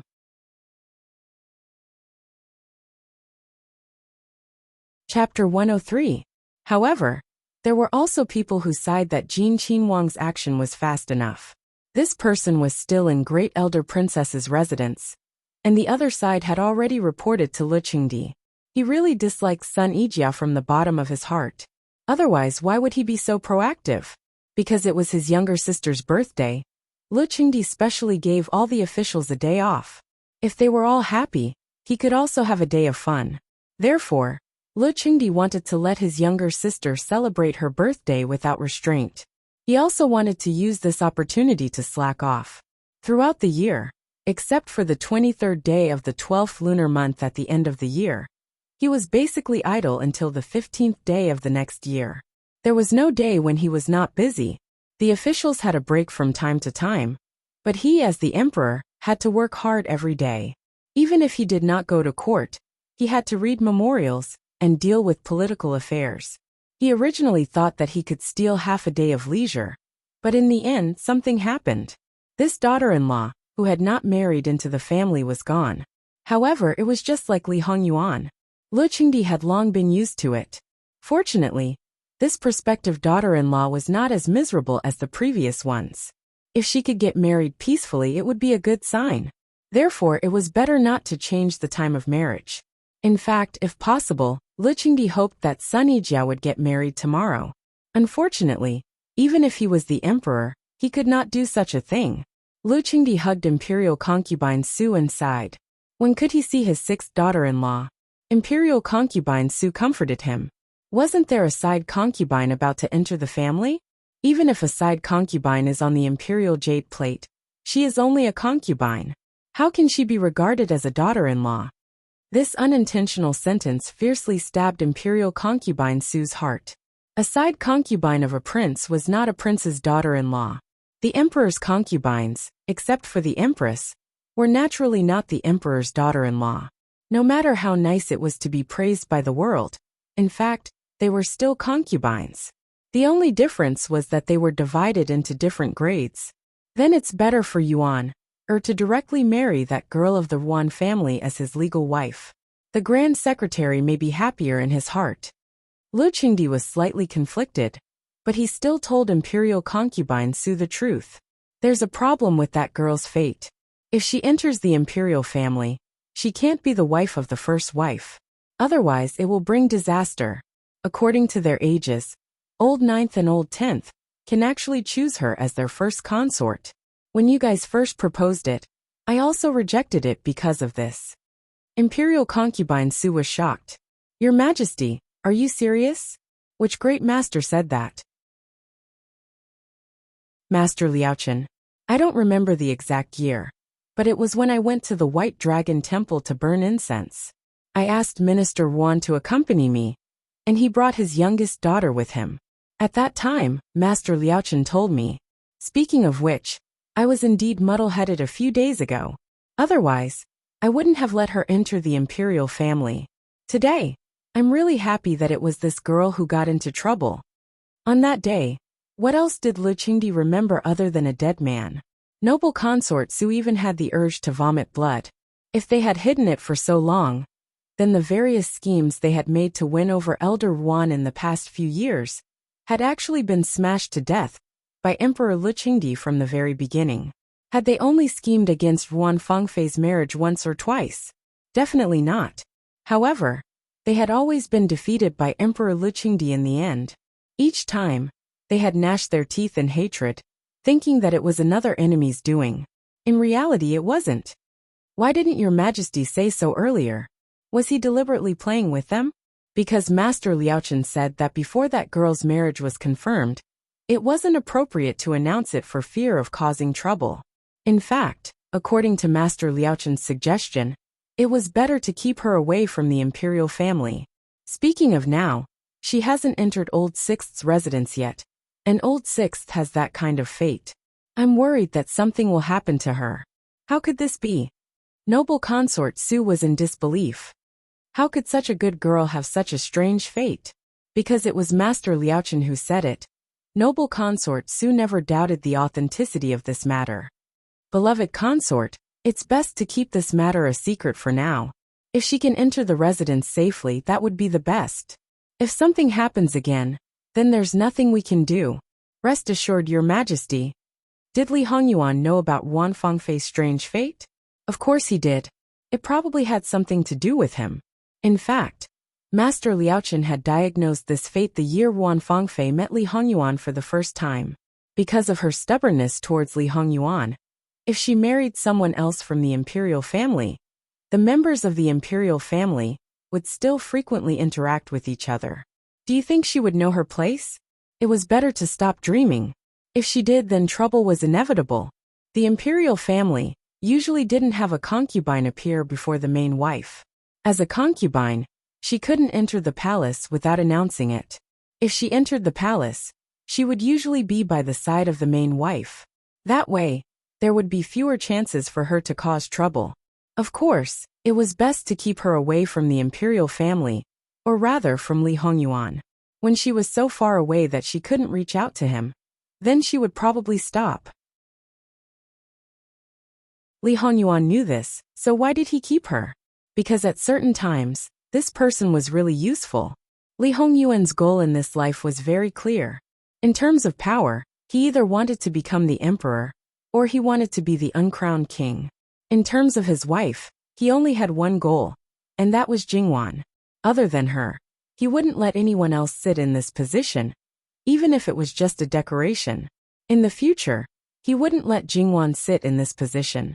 He knew very well that Jingwan didn't want to be a concubine, nor did she want to be a second wife. Moreover, the second wife was originally inferior to the first wife. How could he let another woman climb over Wan's head? Just in terms of status wasn't enough. However, there was an age gap of 8 years between him and Jingwan. She had to be at least 14 years old before she could marry him. According to the situation in his previous life, Jingwan would only enter the capital at this time. Because before that, Li Hongyuan didn't think that Jingwan might have a special background. He didn't want to disrupt her growth trajectory and grow into someone he was unfamiliar with because of the change of environment. Therefore, when he could marry her, she would be at least 15 or 16 years old, and he would be 23 or 24 years old. At 16 years old, he could already marry a wife. In the middle of 7 or 8 years, he couldn't keep delaying his marriage. Noble consort Su wouldn't allow it, and Emperor Li Qingdi wouldn't allow it. He also had to find excuses. After delaying it for 7 or 8 years, if he suddenly wanted to marry a woman with a big difference in status, anyone would think that there was a problem. That would bring trouble to Jingwan. The best way was for them to choose someone for her, or grant her a marriage. Then he would accept it and make them disappear one by one. Don't say that those women were innocent. There were too many innocent women in the world. As for those who were truly innocent, it wasn't that he couldn't give them a way out. It wasn't that he was kind. It was just that he wanted to accumulate good fortune for Jingwan. After all, he was the main culprit of their misfortune, but Jingwan was actually the cause. He didn't care whether he would get retribution or not, but he didn't want Jingwan to have to bear these inexplicable grievances. Not long after Li Hongyuan established his residence, he had his first fiancée. She was someone chosen by noble consort Su. She was from noble consort Su's maiden family. This woman was also his consort in his previous life. He had said before that noble consort Su didn't treat him badly, except for 1 or 2 things. The woman she chose was the same. He married her at the age of 18. Until he was 24, this woman was devoted to him wholeheartedly. Until some cruel truths were uncovered, he was forced to leave the capital for a year. What he experienced during this time was really hard to describe. However, all of the suffering was because he met and truly understood the best woman in the world. He didn't care about those things. After he returned, the first thing he did was to strangle his consort to death. In this life, 3 months after his engagement with that woman, she suddenly died in a dark alley during the Lantern Festival. She had been humiliated to death. Her death was tragic. From head to toe, there was not a single part of her body that was intact. Half a year later, noble consort Su chose a second person for him. It was a woman who had nothing to do with him in his previous life. In fact, she had married well in her previous life and lived a good life. Li Hongyuan let her fall off a cliff to her death, but in reality, he had secretly sent her away. A year later, when he was 18, noble consort Su chose a third person for him. This time, when he was about to make a move, someone made a move before him. It was a young girl. She was innocent and kind, She was only 12 years old, but she didn't care about his increasingly bad reputation and frequently appeared in front of him. With his previous life's experience, he knew that this young girl couldn't be underestimated. His third fiancée had already met with an accident. His reputation as a jinx to his wife was basically set. Noble consort Su felt sorry for him. She was always worried that he didn't have a proper person to take care of him. She coaxed and pestered Luqingdi. This time, she directly bestowed a marriage to a woman from a good family. In less than a month, another accident happened. She didn't die, but was seriously injured and disabled. Fifth, her innocence was ruined, and she committed suicide by hanging herself. Sixth, when she went out on a rainy day, she fell into a pond and drowned. Seventh, Sun Yijia. If he personally arranged to get rid of every one of them, not only would it be tiring, but he might also be careless and be noticed by others. However, it was different if he had someone to help him. He only needed to make a move at certain times. For example, before Sun Yijia was lured into the small building, he would remove the knockout drug that Wan Fangfei put on him. Then, he would lure Luo Jingbua over to marry him. That would be enough. Why did he want Wan Fangfei to be his prospective secondary consort? She was no longer young. Instead of letting her scheme against him, it was better to let him take the initiative from the beginning. He knew that she would make a move against Sun Yijia.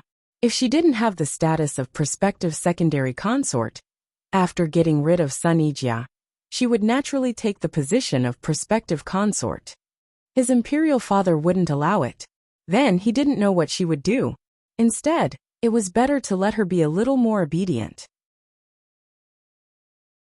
After he arranged everything around Wan and got rid of all the unstable factors, it would be time to deal with Wan Fangfei.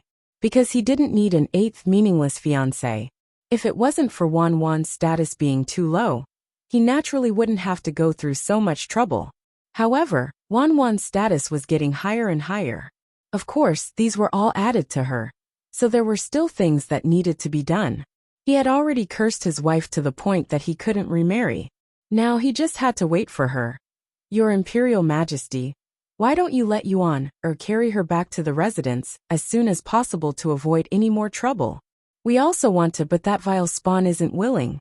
Previously, he sent someone to delay the time for Wan Fangfei to enter the residence.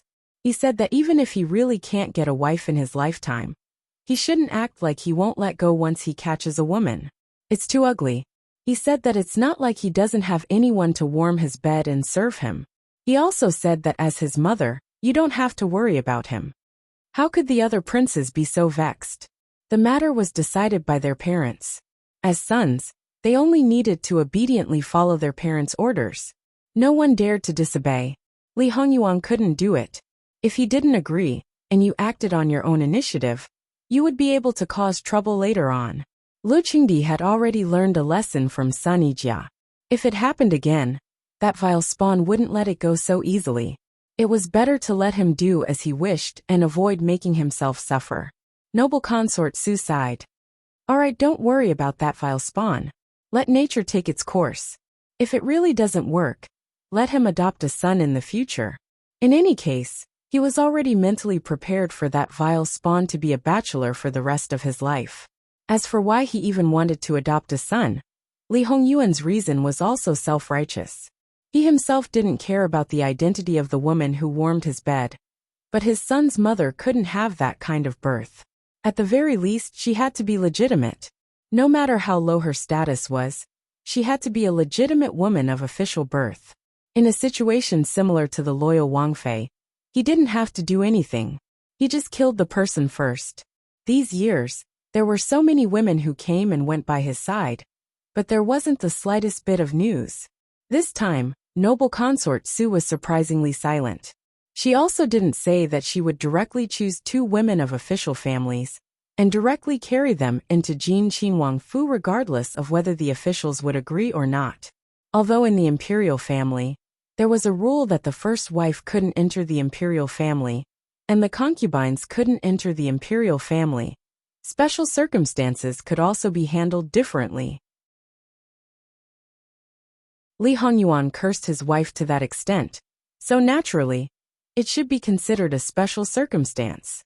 In the first few years, noble consort Su refused to admit that her son was special. Later on, she finally thought it through. However, just as there was a bit of news, the engagement of the women of official families in the capital was like a tide. With such obvious disdain as a parent, who wouldn't be angry? Who wouldn't be cold-hearted? On the contrary, there were those who took the initiative to bring it up. Noble consort Su felt that they were so proactive. Everyone was well aware of the reason. This kind of person Ben Gong doesn't want all of them scram. Due to many reasons, the matter of preparing a concubine had not been completed. However, according to Li Hongyuan's virtue, if he really got such a woman, he could make a reputation of cursing all his wives and concubines. Only those who were casually played with by him would not be cursed by him. Damn, this was the biggest weirdo in the world. Anyway, in order to prevent any woman with a title from appearing around him, Li Hongyuan would do anything. Every time he thought about this kind of thing, he would put a debt on Jingwan and make it up to her. Therefore, Jingwan was completely unaware that she was in debt. If she knew it one day in the future, what kind of expression would she have? The imperial edict had arrived, and the banquet was almost ready. As for those old officials who had not reached the goal, they could only wring their hands a little at this moment. It was inappropriate for them to call Jingwan back. However, after the 18th scholar moved to Great Elder Princess's mansion, they would take the opportunity to have a good look. According to Diwu Taiching, the 18th scholar was in very good condition, and the other plants in the capital city could not be compared with it. Diwu Taiching's endless description of other plants tickled their hearts. Then they saw that Luo Peishan was so complacent that they just wanted to beat him up. What was there to be complacent about? Before his granddaughter moved to the capital city, he had no chance to show off in front of them. How could an old man like him have the nerve to be complacent because of his granddaughter? Luo Shangshu, Lord Luo, patted his chest and told them that he was complacent. What? As Diwu Taiching said before, the girl's surname was Luo, and she belonged to his family. Other families could not have her even if they wanted her. Luo Shangshu said that he was in a very good mood. With his hands clasped behind his back, he hummed a tune and was about to go crazy. Today, he finally vented his anger. In the past, it was he who coveted their things. Now in the future, humph humph humph. Except for Luo Peishan, Elder Jiang was probably the only one who was in a good mood. Compared with his usual solemn and reserved manner, he was now smiling and a little eager. He kept humming, which was similar to Lord Luo's. If it were not for the fact that this was Great Elder Princess's birthday banquet, he might have gone back to his mansion and concentrated on studying his music score. However, it seemed that he would not stay after the banquet. The other people did not have any conflict of interest with him, so it did not matter. Jingwan did not see it either. If she saw it, she would probably laugh. These old officials were really cute. The matter had been completely settled. Although Sun Yijia tried her best to endure it, how could Jingwan, who was walking beside her, not feel her uncontrollable excitement? If it was said that these unmarried girls were able to fulfill their wishes in marriage, there was probably nothing that was more worth being happy about. Sister Jia, are you very happy? Jingwan leaned close to her ear and whispered with a smile. How could Sun Yijia not know that she was being teased? What are you talking about? Then you are not happy? You are not willing to marry my brother? Jingwan deliberately raised her eyebrows. Aye. Sun Yijia was embarrassed and anxious. She was very happy, but how could she say it out loud?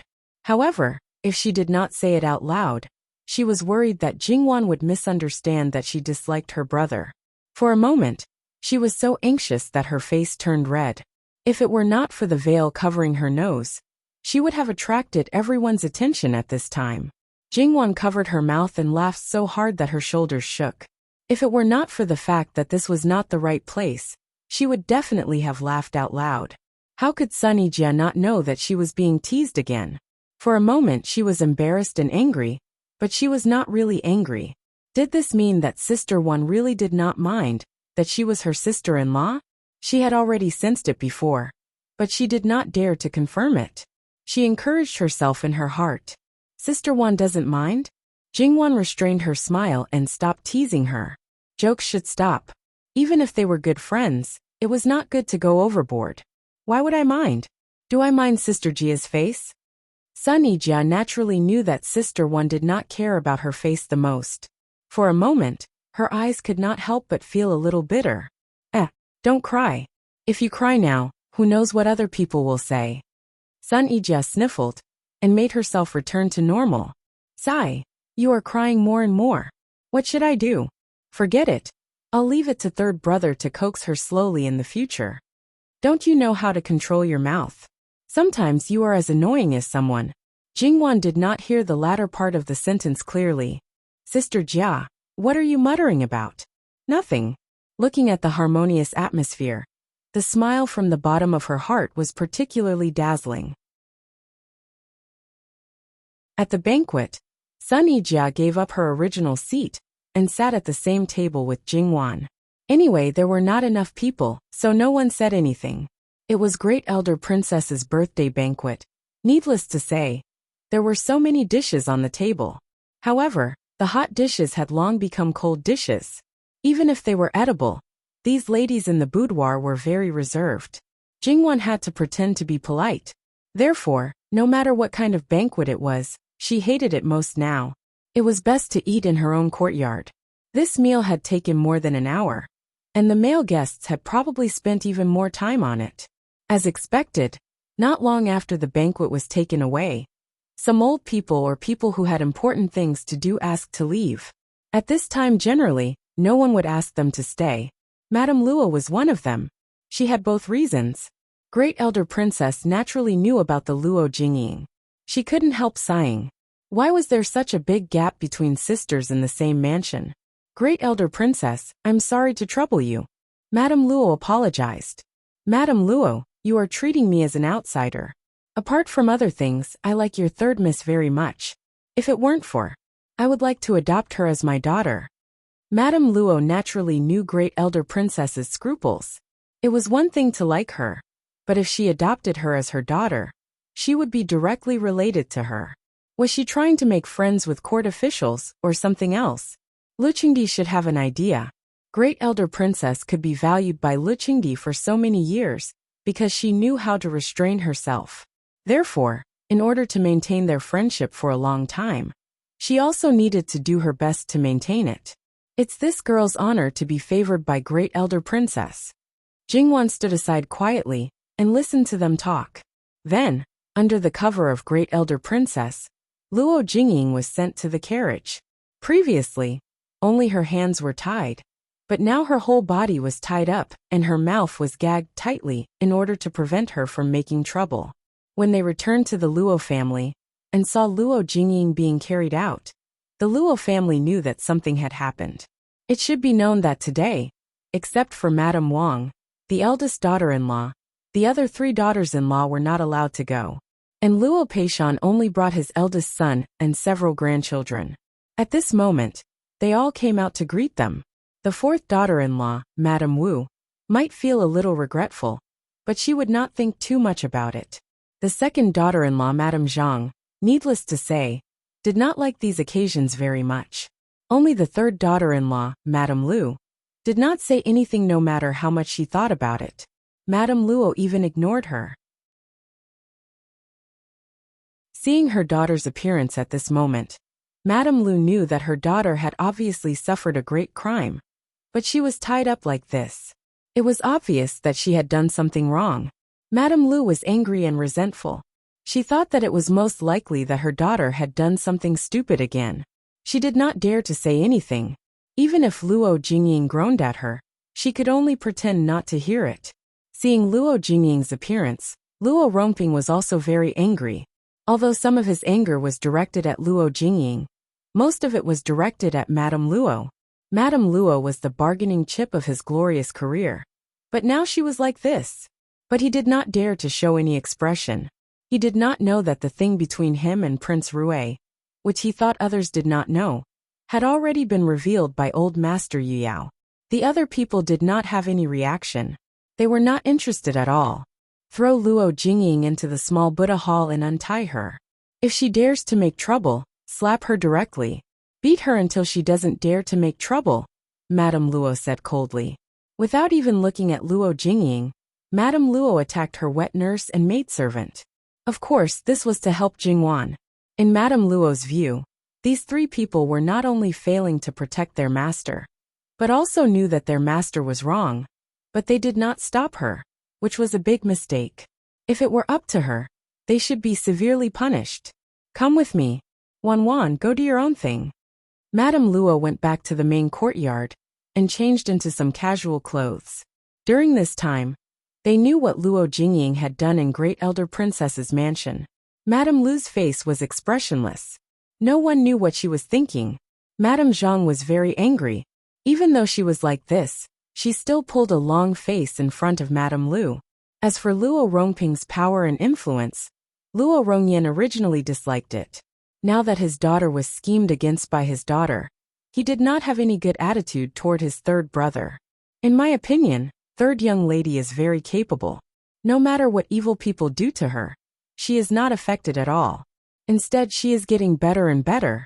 But she is also a kind person, so naturally, she will be rewarded. Unlike some people who think about jealousy, hatred, and scheming all day long, they are full of evil tricks. Good will be rewarded with good, and evil will be punished with evil, Madame Wu said with a smile while pulling her handkerchief. Well, you are good at talking. I called you here because there is a happy event. Madame Luo told them about Sun Yijia and Luo Jingbua. The wedding date is really too tight. Although Jingming is the elder brother, he can only postpone it for the time being. Second daughter-in-law, hurry up and prepare what you need to prepare. As for other things, I will arrange 2 people for you. Anyway, you have already prepared a courtyard for the wedding room. Second daughter-in-law, hurry up and send someone to find a craftsman to paint it. As for the matchmaker, your father and I will hire someone. In addition, although this Sun family's girl's face was hurt, I can't deny that she's a good girl. After she marries into the family, I don't want people to gossip and gossip. I'll leave it at that for today. If I hear something bad, don't say that this old woman doesn't have a merciful heart. You 2 branches can see if there is anything you can help with. If you don't want to help, just stay here. Don't come out and make people feel bad. It was obvious who the last sentence was meant for. Even with Madame Lu's shrewdness, she couldn't help but change her expression. Luo Rongping's face was also very gloomy. Luo Jingying's matter was handled by Madame Luo herself. She didn't blame them as parents, so they didn't dare to mention it. Mother, don't worry. Daughter-in-law is very idle. If you and second sister-in-law need anything, just say it. If you don't have enough people, just tell the people in the 4th branch. Except for Master who is busy with the imperial examination, you can order the others. Madame Wu said very straightforwardly. Luo Rongwei also apologized to Luo Rongyan. Mother, please tell us. Madame Lu also hurriedly said. No matter what she thought, as long as she was the daughter-in-law of the Luo family, she had to listen to her mother-in-law. Last time, because of the matter with Huan Yang, she had threatened her. If she dared to do it again, Madame Luo would definitely divorce her immediately. Luo Rongping didn't say anything. Okay, hurry up and do your work. Almost all the people in the Luo family were busy. They had no choice. There were less than 20 days left. On the other side, Jingwan asked people to carry the 18 scholars into the carriage. In addition, she was ready to take 2 self-made beauty charts. However, when she saw Luo Jingbua's unfinished painting, she changed her mind. Sister Jia's disfigurement aside, the Luo family and Ding General Manor were far inferior in status. Luo Rongyan was only a person with an idle position. Luo Jingbua was far from being the son-in-law of Ding General Manor. However, Jingwan also wanted to let the world know that her brother was not a good-for-nothing. He had the capital to amaze everyone. Therefore, she took a few pots of well-raised flowers and trees. Although they were not precious, in Jingwan's opinion, they had enough ornamental value as long as they were well-raised. When Jingwan returned to Great Elder Princess's mansion, a few people had been waiting there anxiously. The bustle by the lake didn't arouse their interest at all. Although Pavilion Elder Jiang was absent, there were more flower lovers, such as Minister Zhong of the Ministry of Works. Before Jingwan called people, Prince Consort Jiang had sent people to carry the 18 scholars down. It was one thing to hear about it, but another thing to see it. Even Luo Peishan, who could see it every other day at most, couldn't help but come over at this moment. It's more than good. It's simply too good. Pavilion Elder Yuan also showed some excitement and wanted to take it home. Others also praised it. The 18 scholars' flowers had been blooming one after another. Many of them had been fully bloomed, and some were half-bloom. There were also many buds. Those snow-white and smooth petals, layer upon layer, were unbelievably beautiful. Girl, you really gave it away? Diwu Taiqing didn't give up and asked. It's a lot. It's my compensation to Wang Zhuyao. Jingwan said with a smile. Prince Consort Jiang noticed Diwu Taiqing's sinister intention, so he waved his hand and asked people to carry it into the mansion quickly. As for the few pots that Jingwan added, although they were far less popular than the 18 scholars, their quality was really outstanding and also moved people's hearts. Prince Consort Jiang wanted to take them all, but unfortunately, they had already been divided up by these few people. It was still not enough, and they almost fought over it. Little girl, it seems that you're really good at raising flowers. What's your experience? Can you tell us, old guys? The Grand Secretary smiled very kindly. The others scolded him in their hearts. What a dirty old man. But they pricked up their ears. I can't say that I have any experience, but my daughter has been making a collection of her own methods. It's just that I happened to meet my brother's great joy. After this period of time, the collection of beauties will be completed. If you don't mind, my daughter will ask my grandfather to bring a copy to you. Luo Peishan's hand that was stroking his beard paused. There was a ready-made collection of beauties at home, but she didn't take it out now. It seemed that his granddaughter had other intentions. Naturally, he couldn't tear down his good granddaughter's stage. Fortunately, the collection of beauties in his hands wasn't seen by Diwu Taiqing, that old bastard. Otherwise, at least a few of them would be lost. Jingwan's idea was naturally not bad. At this time, it was really the one who reached first. The things that Jingwan took out already proved this point. Little girl, it's said that your pot of tricolored peony is about to bloom, right? Yes, it should open in about a month's time. When the time comes, bring it out and let us old guys see it. Okay, when it blossoms, I'll ask my grandfather to bring it out for you all to appreciate. In this official's opinion, it's better for us to visit Lord Luo together when the time comes. Such a precious flower. If it were to be moved here and there, it would be enough to make people feel distressed. They could also justifiably look at other treasures. It was because they saw these 18 scholars that they were more and more moved. Even if they couldn't take it for themselves, they had to reward it well. That's reasonable. Except for Luo Peishan. Everyone nodded in agreement. How could Luo Peishan not know what these people were planning? He was so angry that his nose almost crooked. However, this group of people united was not something that he could stop alone. Jingwan looked at them and was amused. Little girl, you go play. You don't have to accompany us. Deference is no substitute for obedience. I'll take my leave. After Jingwan left, this group of people finally revealed their true colors. In order to get closer to admire the flowers, they directly hit each other. They didn't care if your position was high or low, or if your identity was noble or important. They didn't care about your feelings. However, although they were pushing and shoving at the side, they didn't even touch the leaves of 18 scholars. It was still blooming happily. Seeing Jingwan appear, Great Elder Princess directly asked someone to bring her an embroidered stool and let her sit beside her. Has the 18 scholars moved here? Yes, they have moved here. I also want to have a look. But there must be a lot of people around it now. Well, the officials in the capital city love flowers and trees, which surprised me a little. There's nothing to be surprised about. The people in the capital just gathered together, so there are more of them. The people you met today are all people who really love flowers and cherish them. There are also a lot of people who pretend to be cultured. That's a lot of them. I've learned a lot. Thinking about it, she found that it was indeed so. Well, in such a short time, 3 of the rewards have been given out. In the morning, only Sun Yilin took one of the rewards, and her share was not counted. Those 3 brats were lucky. They all drew what they were best at. In addition, they did their best for this reward. Their performance was very outstanding.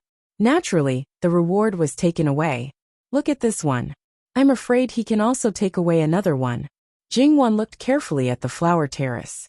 It was a young man with delicate features. He had changed into women's clothing, and no one would be able to tell that he was a man. Now he was painting and was very focused on it. The child of Marquis Pingshi's mansion, born of a concubine, is not very popular. But his painting is extremely brilliant. Even our famous child Lin can't compare with him. However, even if he gets the reward, I'm afraid he can't keep it. Jingwan nodded.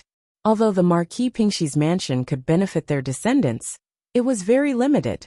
They only had so many descendants, and they couldn't participate in the imperial examination.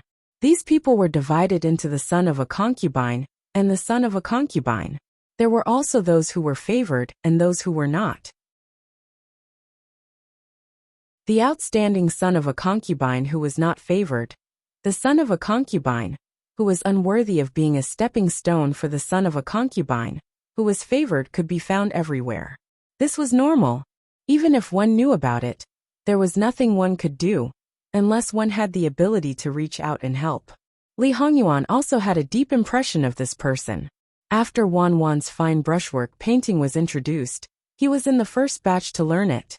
At the same time, he did not give up on freehand brushwork painting. At the age of 30, he became a master of both fine brushwork and freehand brushwork. His reputation was well known all over the world. It was obvious how talented he was in painting.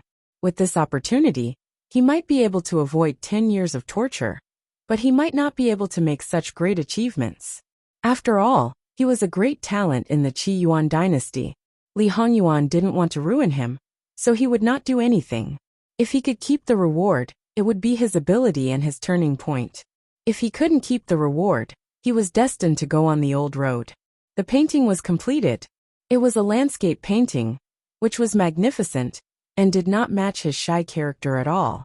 Although his painting skills were still lacking, it was very clever, and might be extraordinary in the future.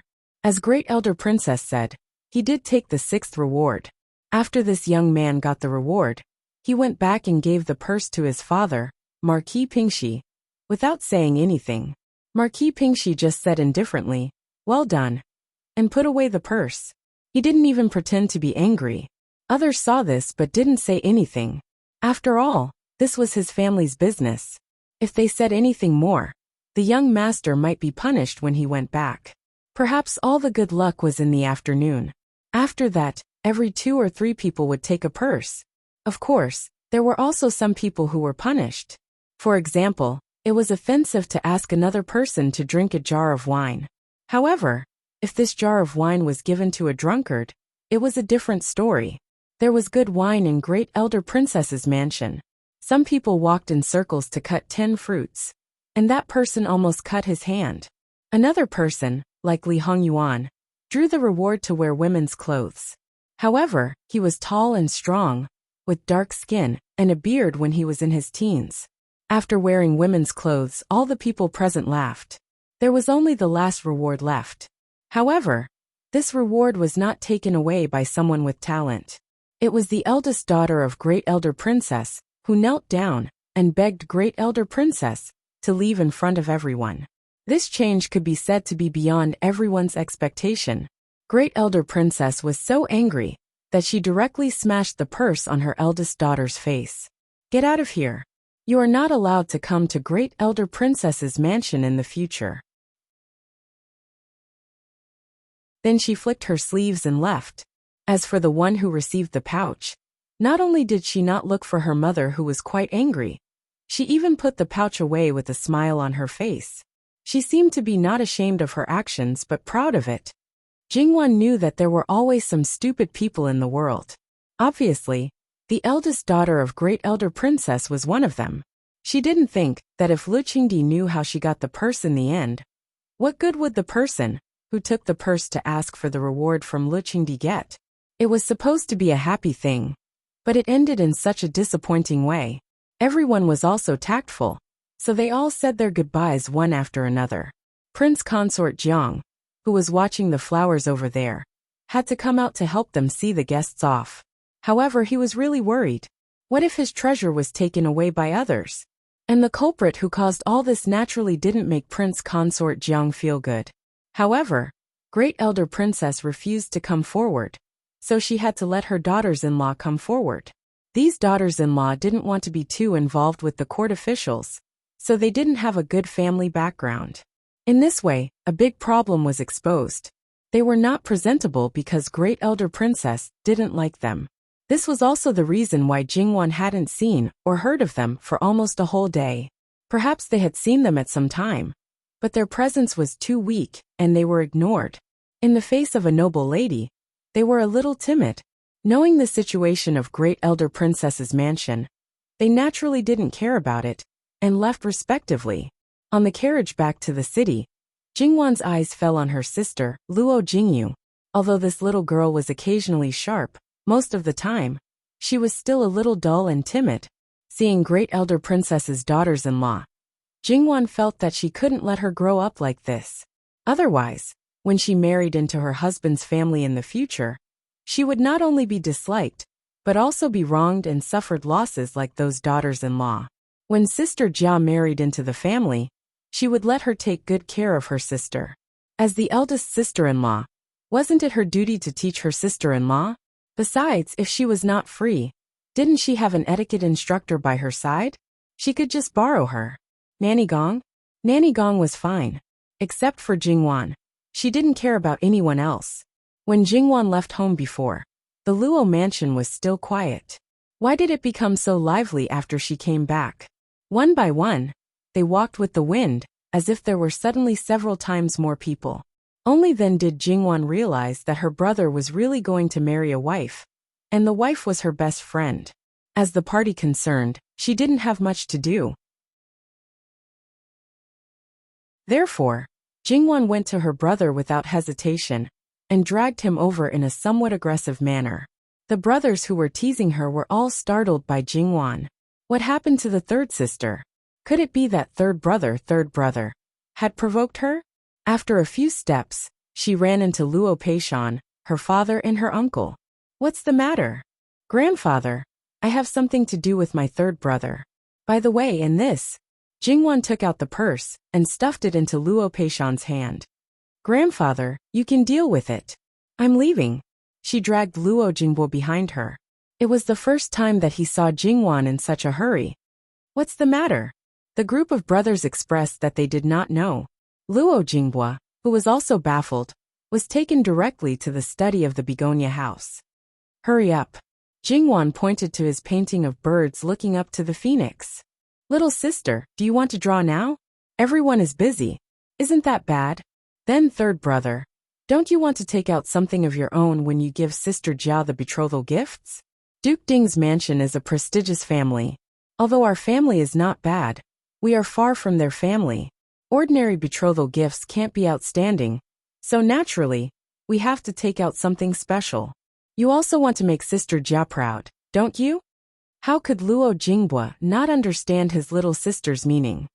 Little sister, are you saying that we should use this painting as a betrothal gift? To be honest, this proposal also made him very excited. The fame and benefits brought by the first fine brushwork in the world. If it was used as a betrothal gift, to a certain extent, it was enough to become the rarest, most special, and most precious betrothal gift. That's it. So are you going to draw or not? Draw, draw, draw. Luo Jingbo immediately rolled up his sleeves. Jingwan's lips curled up, and then she began to mix the colors for him. Nanny Gong and Qing Zhu were waiting on the side, passing things to her and helping her. The other maids and older women were basically sent to help by Jingwan. Granny Gong looked at the young lady, who was wholeheartedly devoted to her elder brother. If you treated her sincerely, she would treat you wholeheartedly as well. For a moment, a myriad of thoughts ran through her mind.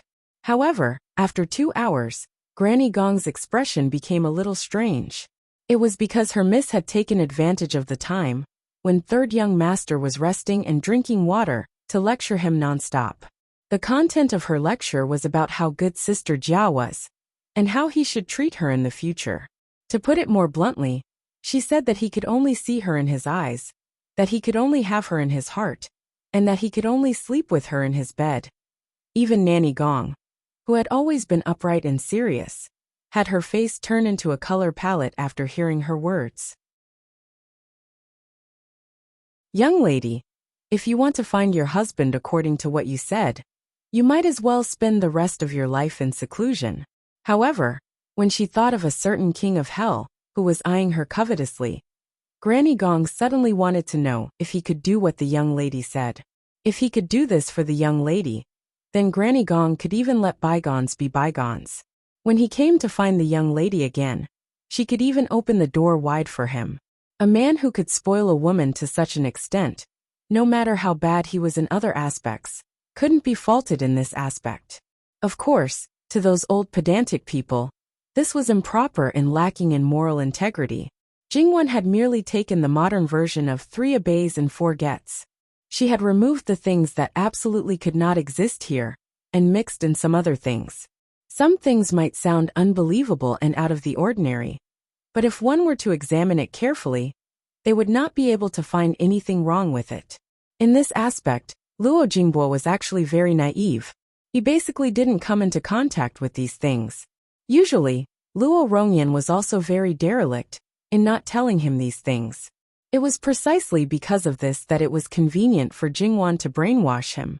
His head was still dizzy, so Jingwan took him away to continue painting.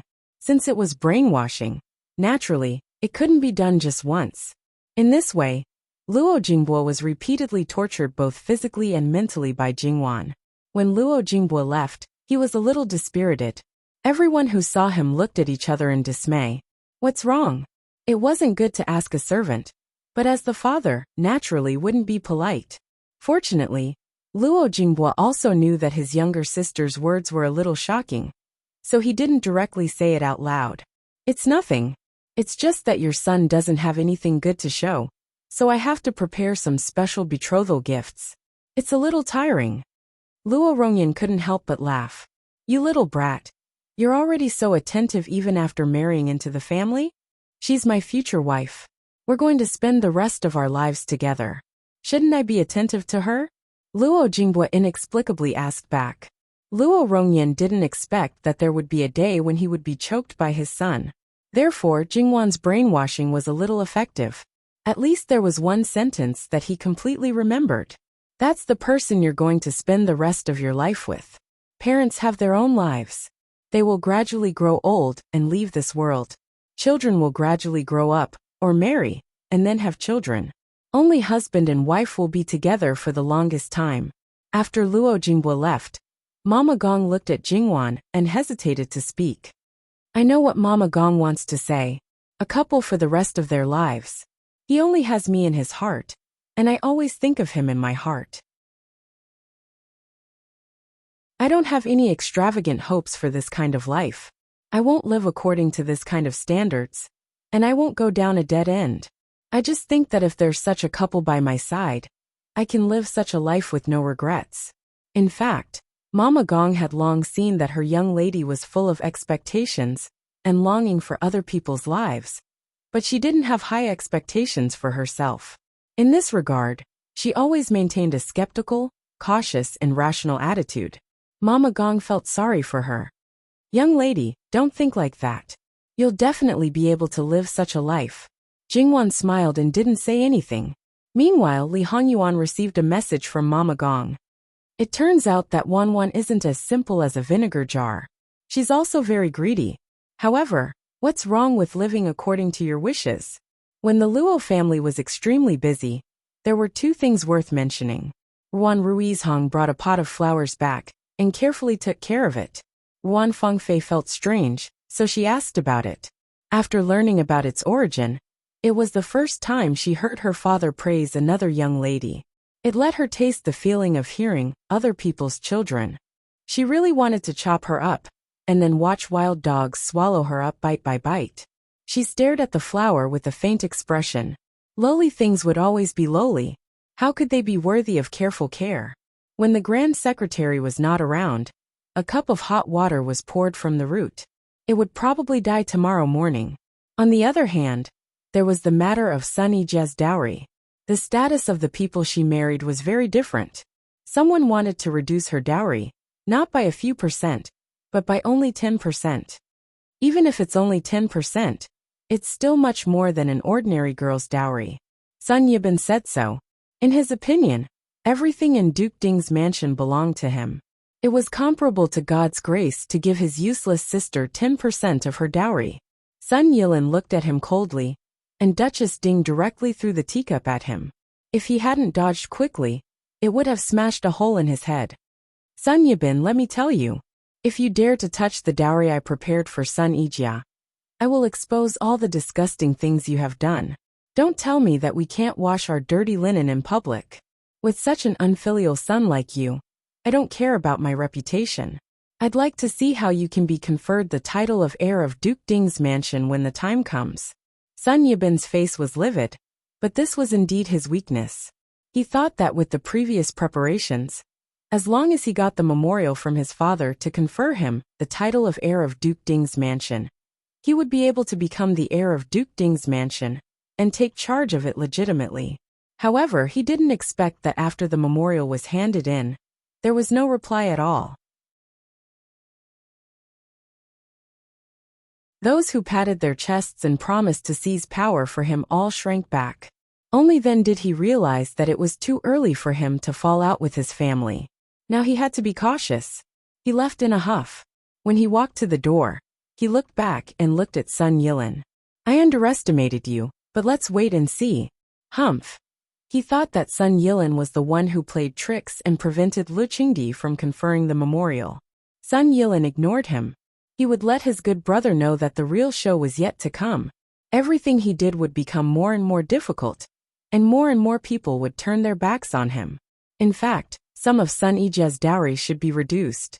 After all, some things could be brought into the royal family, but were not suitable for the courtiers. There were also some rare treasures that had been handed down from their ancestors. They were originally forced to compensate Li Hongyuan, so they naturally couldn't take them away now.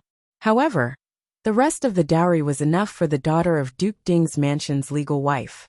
In the backyard of Duke Ding's mansion, countless people tore their handkerchiefs and smashed a house full of things. A disfigured and ugly woman was married to such a person with no family background, no status, and no talent. How could she get such a heavy dowry? How could she? What was even more infuriating was that even Duke Ding didn't say anything. A few days later, Duke Ding's mansion and the royal family made the final arrangements. Then, they could go through the proper etiquette with the Luo family. Because it was Duke Ding's mansion, even if the Luo family tried their best to prepare the best, it was inevitable that they would be criticized. The Luo family had a clear conscience, and Sun Yijia wouldn't care.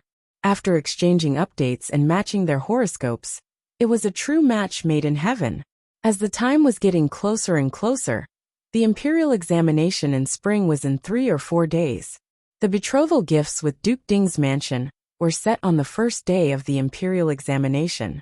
Luo Jinghua invited his grandfather and father to his sister's Begonia elegant residence. These days, except for when he was needed, such as when he was trying on clothes, he was completely immersed in the Begonia elegant residence. He only knew that he was preparing a special betrothal gift, but he didn't know what he was doing. When Luo Peishan and Luo Rongyan saw the completed painting, they were stunned. They had been nagging him all day long to learn fine brushwork. Some of his previous works were not as good as Jingwan's, so they were especially disdainful of them. However, this masterpiece was not inferior to Jingwan's at all.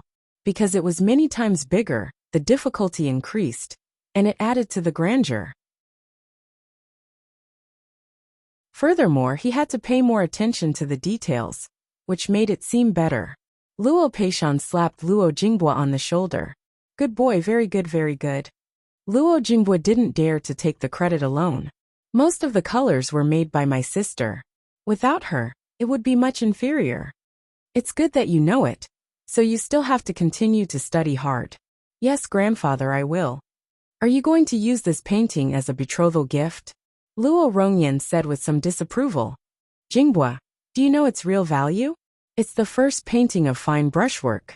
No matter how many paintings surpass it in later generations, its historical significance will never surpass it.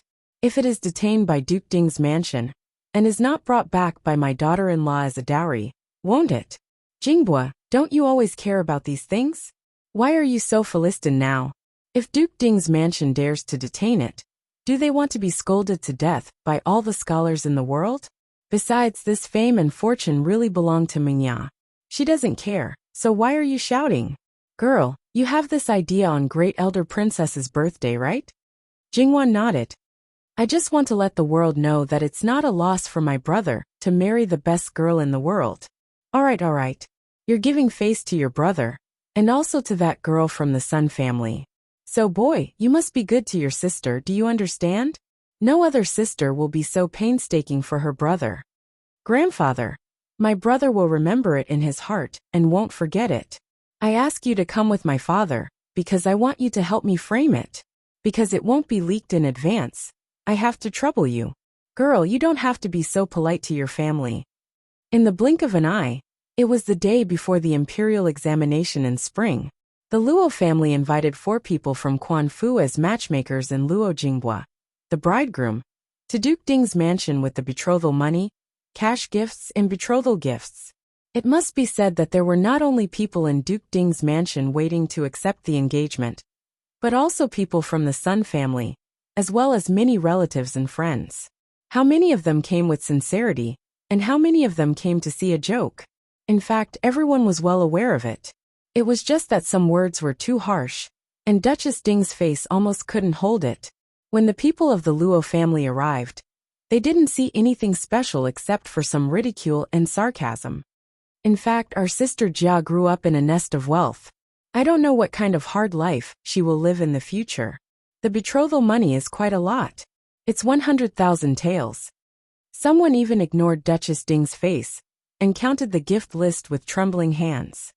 What is all birds pay homage to the phoenix? And it's a single one. What's going on? Why don't we take it out and have a look? The name sounds quite strange.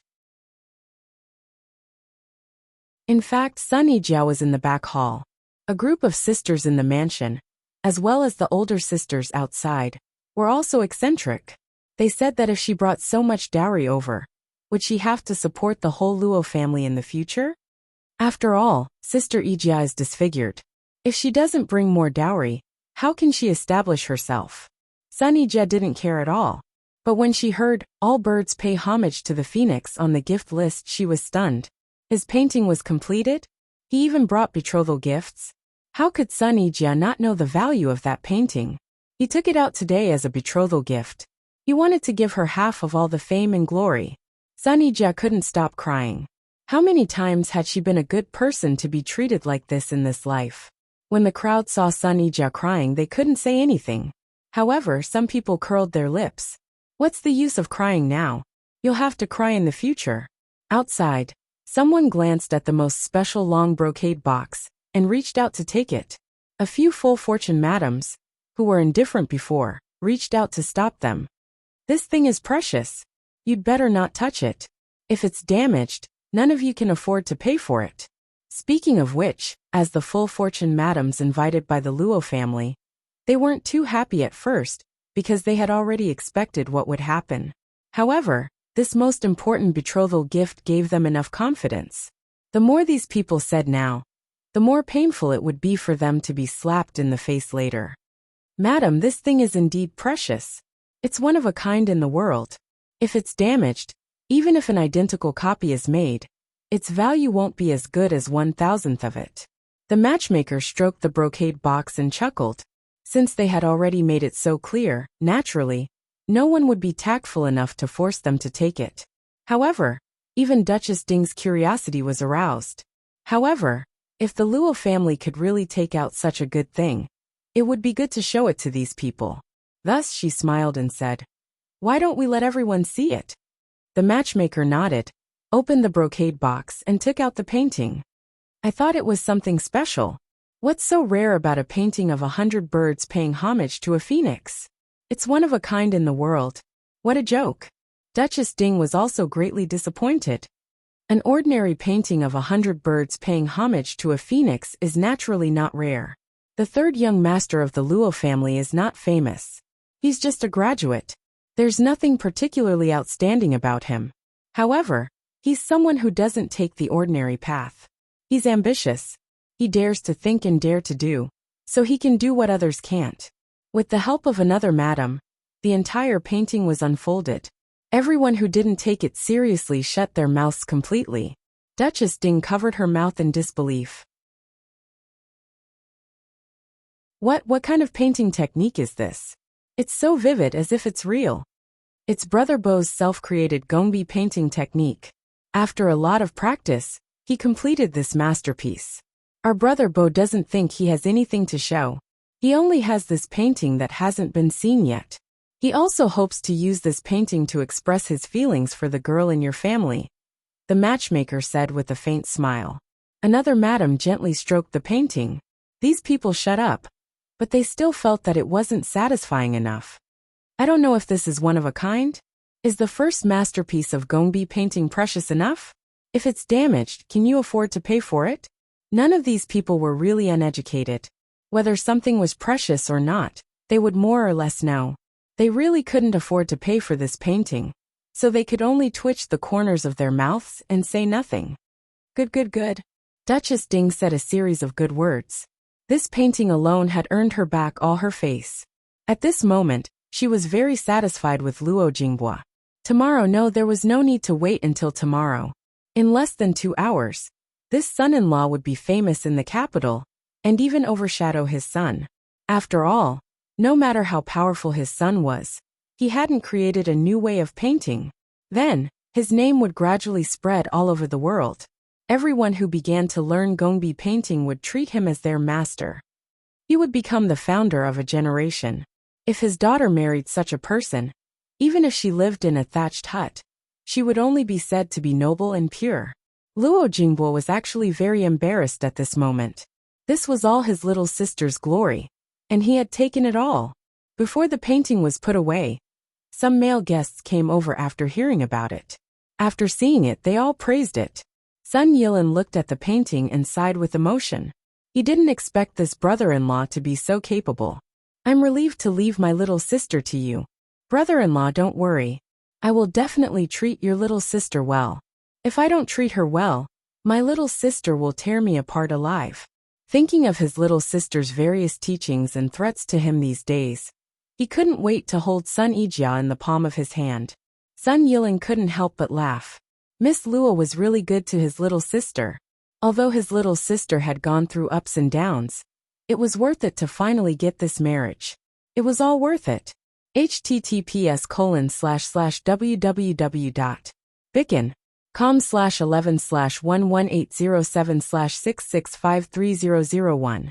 HTML. We will deal with it as soon as possible. After reporting, please wait patiently and refresh the page.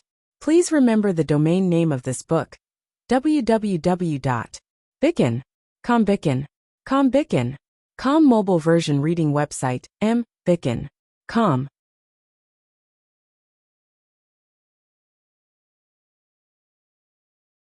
Chapter 104. Duchess Ding, who was full of confidence, looked different. Her back was straight, her face was full of glory, and she was in high spirits. Naturally, she became more attentive to the people from the Luo family. She even specially told her son not to neglect her son-in-law. Although Duchess Ding's change seemed snobbish, at least 9 out of 10 people were like this. Naturally, you couldn't say anything about her. Moreover, today was a happy day, so Sun Yilin just smiled. The 100 birds worshipping the phoenix painting was appreciated by the male guests, and most people were not allowed to touch it at all. If Duchess Ding was happy, how could Duke Ding not be happy? His son-in-law had such a long face. He responded to other people's compliments, real or fake, with a smile on his face. At this time, he naturally didn't bother to care about what they thought. When Sun Yilin came over with Luo Jinghua, a group of people surrounded them. Compliments such as young talent, and the younger generation will surpass us in time, were thrown at Luo Jinghua, as if they didn't cost money. Duke Dinghua looked on coldly. He could see that some people were deliberately trying to put his son-in-law on a pedestal. Although it was not obvious now, it was inevitable that young people would become arrogant after hearing too many compliments. Gradually, their arrogance might rise to the sky, and they would become arrogant. Then, no matter how famous they were at the beginning, they might be stigmatized by then. Their intentions were really vicious. Most of these people were just related by marriage. Even if they were from the same family, they couldn't be asked to be loyal to their own family. Not to mention that now there was an unfilial son who was bent on taking power from him. Naturally, there were also many people who were loyal to the empress. Like Li Hongyi, they also included the Luo family in the scope of their faction. Luo Jingbua's current momentum was particularly favorable to them. Seeing these people with ulterior motives, they couldn't help but frown. Therefore, they poured cold water on those who were full of praise at the right time, telling Luo Jingbua not to be complacent and to continue to work hard. Luo Jingbua only smiled and responded to the compliments with a few words. He didn't take them seriously, but he humbly and respectfully accepted the words that pointed out his shortcomings. His attitude made Duke Dinghua and the others feel that their worries were in vain. Their evaluation of Luo Jingbua in their hearts became higher and higher. Good. He is neither arrogant nor impetuous. With such a calm temperament, he is enough to take on great responsibilities. If Luo Jingbua was a thick-skinned person, he would probably be cocky right now. Unfortunately, he wasn't. And if he was, this honor wouldn't have fallen on his head in the first place.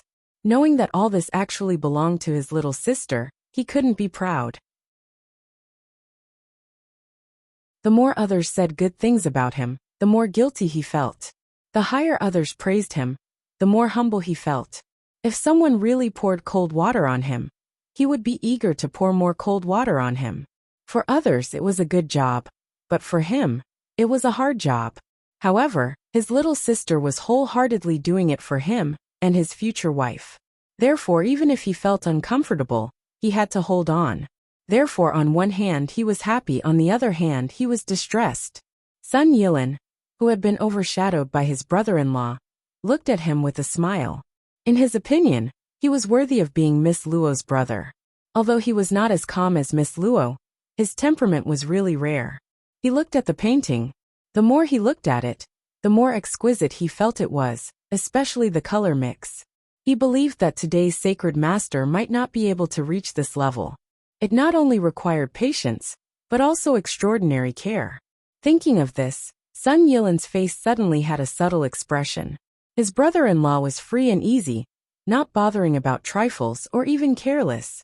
He might be patient, but how come he couldn't see his care? He shook his head. As the saying goes, you can't judge a book by its cover. Maybe he was the kind of person who was especially careful in a certain aspect. Yilin, looking at this 100 birds worshipping the phoenix painting, you have a strange expression and you're shaking your head. Why? Do you have any thoughts?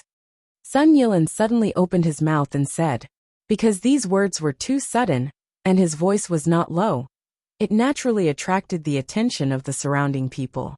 Could it be that this young Master Lin was feeling uncomfortable? One had to know that this 100 birds worshipping the phoenix painting was the first meticulous brush painting to be released to the world. Even if it was a painting expert, they would at most comment on some of the basic painting techniques. More than that, they really couldn't say. If you don't know or have never come into contact with something, what right do you have to comment on it? Sun Yilin looked at Sun Yilin indifferently. Sun Yilin was really thinking of slandering him all the time. Big brother, you're thinking too much. I'm just thinking that this is a betrothal gift for my younger sister. She hasn't even had time to take a look at it. It was not a problem to say that this was a betrothal gift for the bride's family. It was also possible to say that it was a betrothal gift for the bride's family. It was not that no one had embezzled all the betrothal gifts given by the bride's family and used it for other purposes. However, that was only because the bride's family was really poor or a group of shameless people. But as long as the family had some dignity, they would not withhold the betrothal gifts from the bride's family. Of course, it didn't matter to them if the bride's family was ordinary, but the precious ones basically had to be returned. Moreover, a family like Ding General Manor would break the spine of the empress if they withheld this painting. When Sun Yilin saw this painting, it was not that he didn't think of withholding it, but it was just a thought. He really didn't dare to be so thick-skinned. But even if he knew that, now that Sun Yilin mentioned it in public, he was still very unhappy. Father, I think there are too many people today. It's really not a good time to appreciate the painting. It's better to send the painting to my younger sister first. Then, we should take advantage of this opportunity to ask brother-in-law for advice. If he can show us his painting method now, wouldn't it be better? Sun Yilin suggested with a faint smile. Many people immediately agreed with Sun Yilin's suggestion. This was the prospective bridegroom. After all, he would be very busy for a period of time. If they didn't take advantage of this opportunity to see him, they would have to wait until he finished his work for a while. For those who were interested in painting, this period of time was definitely a trial. Therefore, the painting was rolled up and sent to Sun Yijia. At the same time, people quickly prepared brushes, ink, paper, inkstone, and paints for Luo Jinghua. With so many people watching, it was naturally difficult to refuse. Luo Jinghua thought about how his younger sister taught him, so he also demonstrated in the same way and explained to them. Then Luo Jinghua, who was picky with his younger sister's hundreds of kinds of semi-finished pigments, looked down on these ready-made pigments, which were far inferior to his own. Even if he mixed them himself, they were not so rich in color, and they couldn't reach his effect. Sure enough, his younger sister was the best. What's wrong? Is there something wrong? Sun Yilin saw his slightly hesitant action. No, it's just that the color is too little. At this moment, Luo Jinghua's thick nerves were undoubtedly revealed. Sun Yilin was also a person who loved painting. He thought that the pigments in Duke Dinghua's mansion should be the most complete in the world. Listening to his brother-in-law's tone, it seemed that he didn't take it seriously at all. But thinking of that painting, he might really have too few things here. Does brother-in-law have a lot of pigments in his hands? Yes, my younger sister has a lot of pigments in her hands. She never uses these ready-made pigments. She makes them by herself, and many of them are semi-finished. When they are used and made on the spot, the colors are very rich. To be honest, my younger sister has a lot to do with the completion of the painting of all birds worshipping the phoenix. If I only used the pigments I used before, this painting would definitely not achieve such an effect. Among them, there were also people who had attended Great Elder Princess's birthday banquet. They were very impressed by the amazing little girl, so they couldn't help nodding. Both brother and sister should not be underestimated. Sun Yilin keenly found that Luo Jinghua was slightly relieved. He narrowed his eyes slightly but said nothing. Luo Jinghua quickly used a few colors to create a new color. Those who usually knew how to mix 2 or 3 colors gained a lot of insight, not to mention those who only knew how to paint with a single color. He was indeed someone who could create a new way of painting. Therefore, during this time, Jingwan wasn't the only one who helped Luo Jinghua adjust his appearance. Luo Jinghua himself also put in a lot of effort. When the painting was sent to Sun Yijia, there were still many people around her. They all wanted to take the opportunity to see this masterpiece of fine brushwork.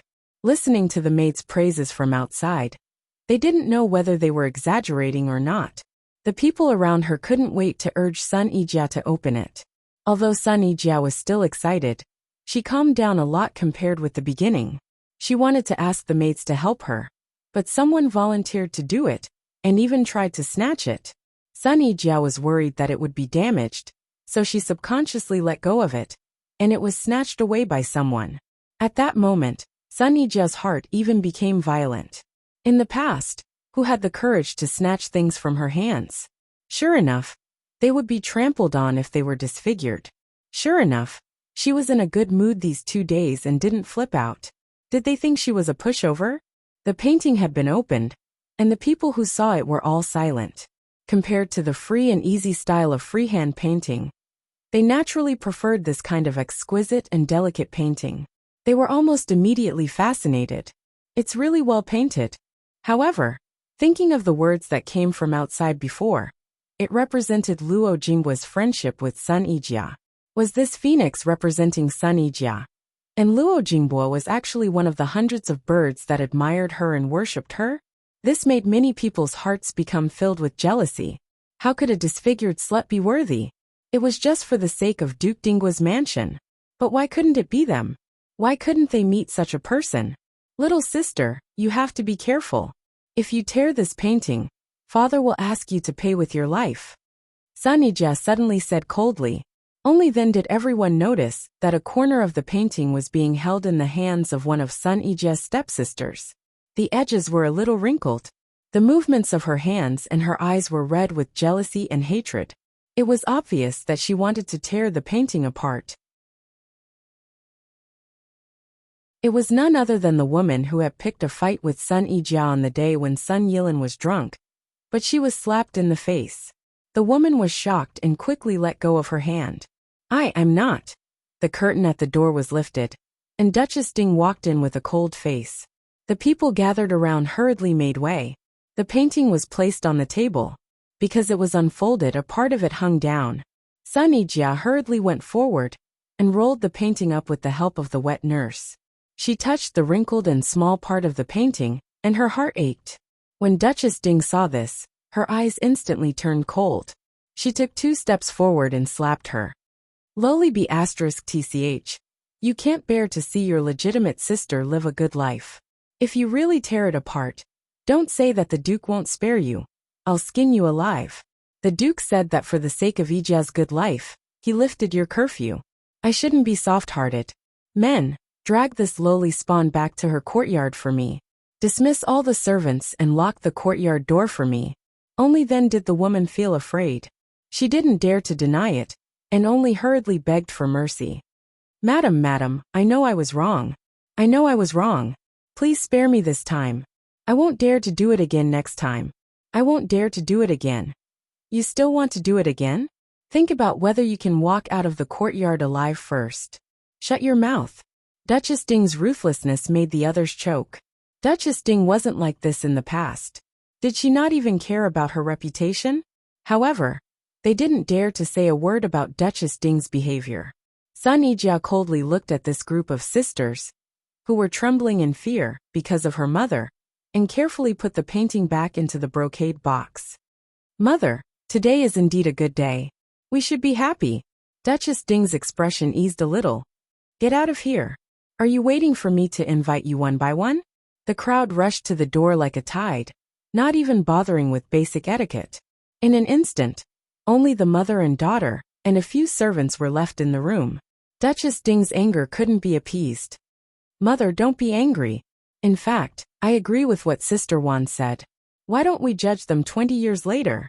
Today, they are jealous that I will marry a good husband and curse me to have all kinds of misfortunes after marriage. But I believe that 20 years later, they will be even more jealous. I will live better than any of them, sweeter on the outside and sweeter on the inside. Mother was worried that you would be wronged. It seems that I worried for nothing. Go back to your own courtyard. You have to take good care of this painting. If someone wants to steal it, it will be damaged or lost. At that time, you can cry by yourself. Mother, don't worry. Anything can be lost or damaged, but this painting is impossible. Look at you. I'm afraid that your heart has already flown away. Sure enough, a grown girl can't be kept at home. Duchess Ding came back from Great Elder Princess's birthday banquet. In fact, her daughter was very fond of the boy of the Luo family. Well, I don't want to care about you. As long as you are happy, it's enough. I didn't let you down. Duchess Ding inexplicably felt a little sad. Mother. Okay. Go back. I'm still busy. Duchess Ding wiped the corner of her eyes with a brocade handkerchief and left. However, as soon as she returned to her courtyard, she was summoned by someone sent by her grandmother. Old Madame Sun became more and more secluded.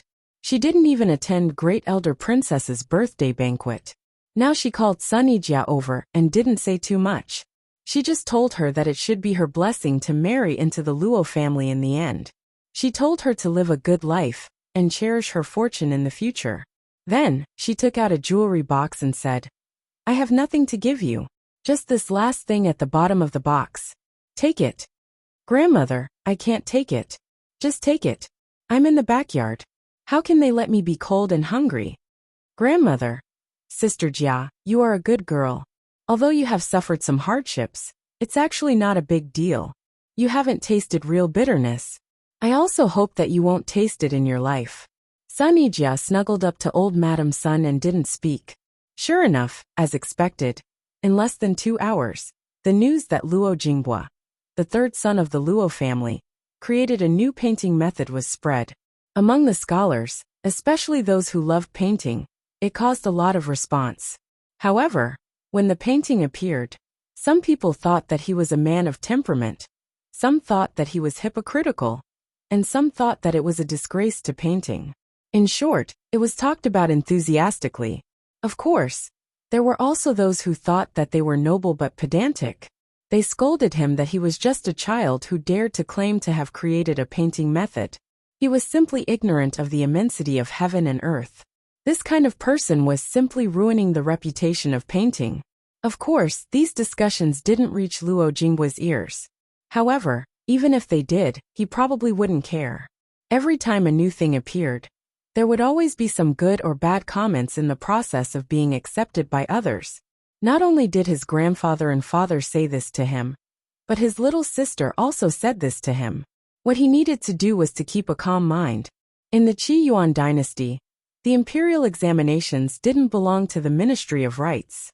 Instead, they belonged to the most powerful Ministry of Personnel. Otherwise, the Ministry of Rites wouldn't have such a low status.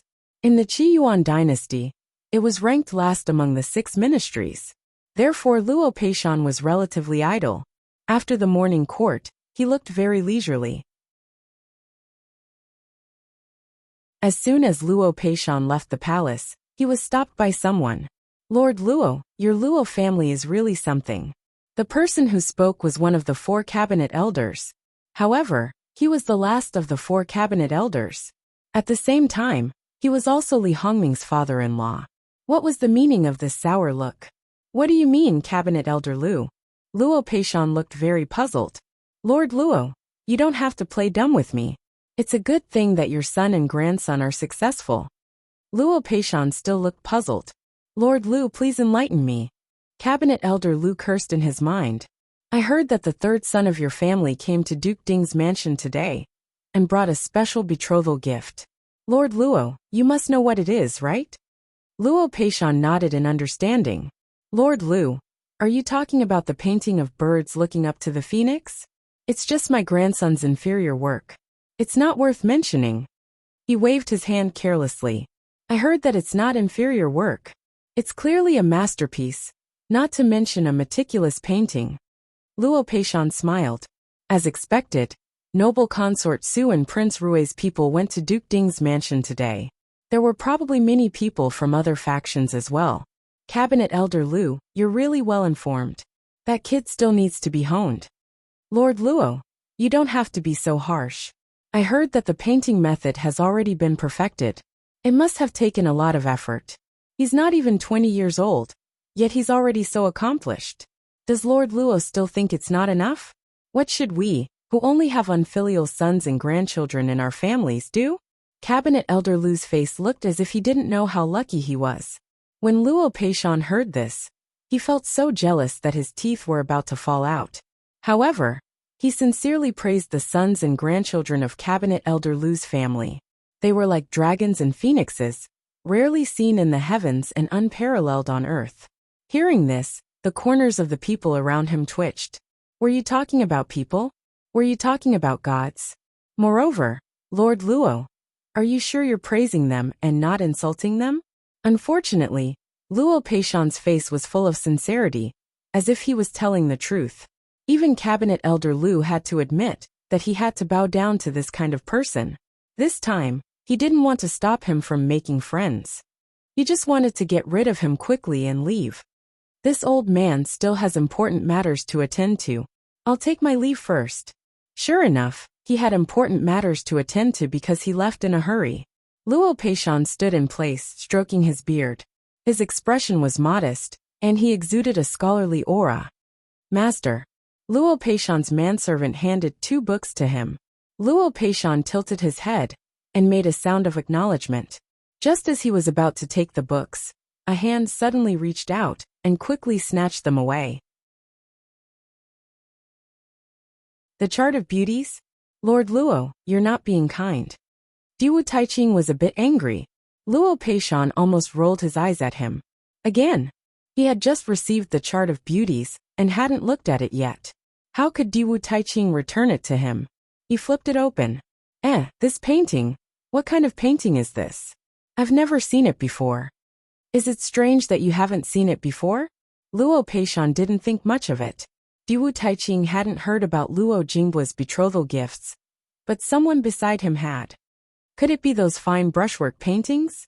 Everyone who had heard about it was a bit curious, so they all wanted to see it with their own eyes. Diwu Taiqing also had a rough understanding of it from their noisy chatter. This is the chart of beauties that your family's last made, and your grandson painted it? Why not? The paintings on these two chart of beauties were indeed painted by his grandson at his granddaughter's request. These paintings were made some time ago. There were some flowers and trees that Luo Jingbua didn't know about. Jingwan first painted them, then copied them for Luo Jingbua, and then had the people around her burn them.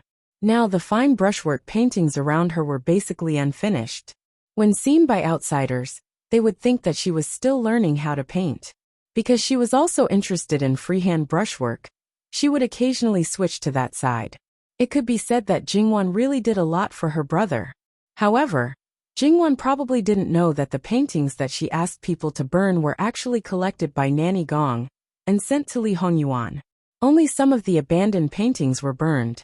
It didn't matter if she sacrificed a little for her brother, but Li Hongyuan felt distressed when he saw it. He couldn't bear to see Wan's painstaking efforts go up in flames just like that. The surrounding adults were only interested in the fine brushwork paintings, but not in the chart of beauties. Therefore, they weren't stingy with showing it to them.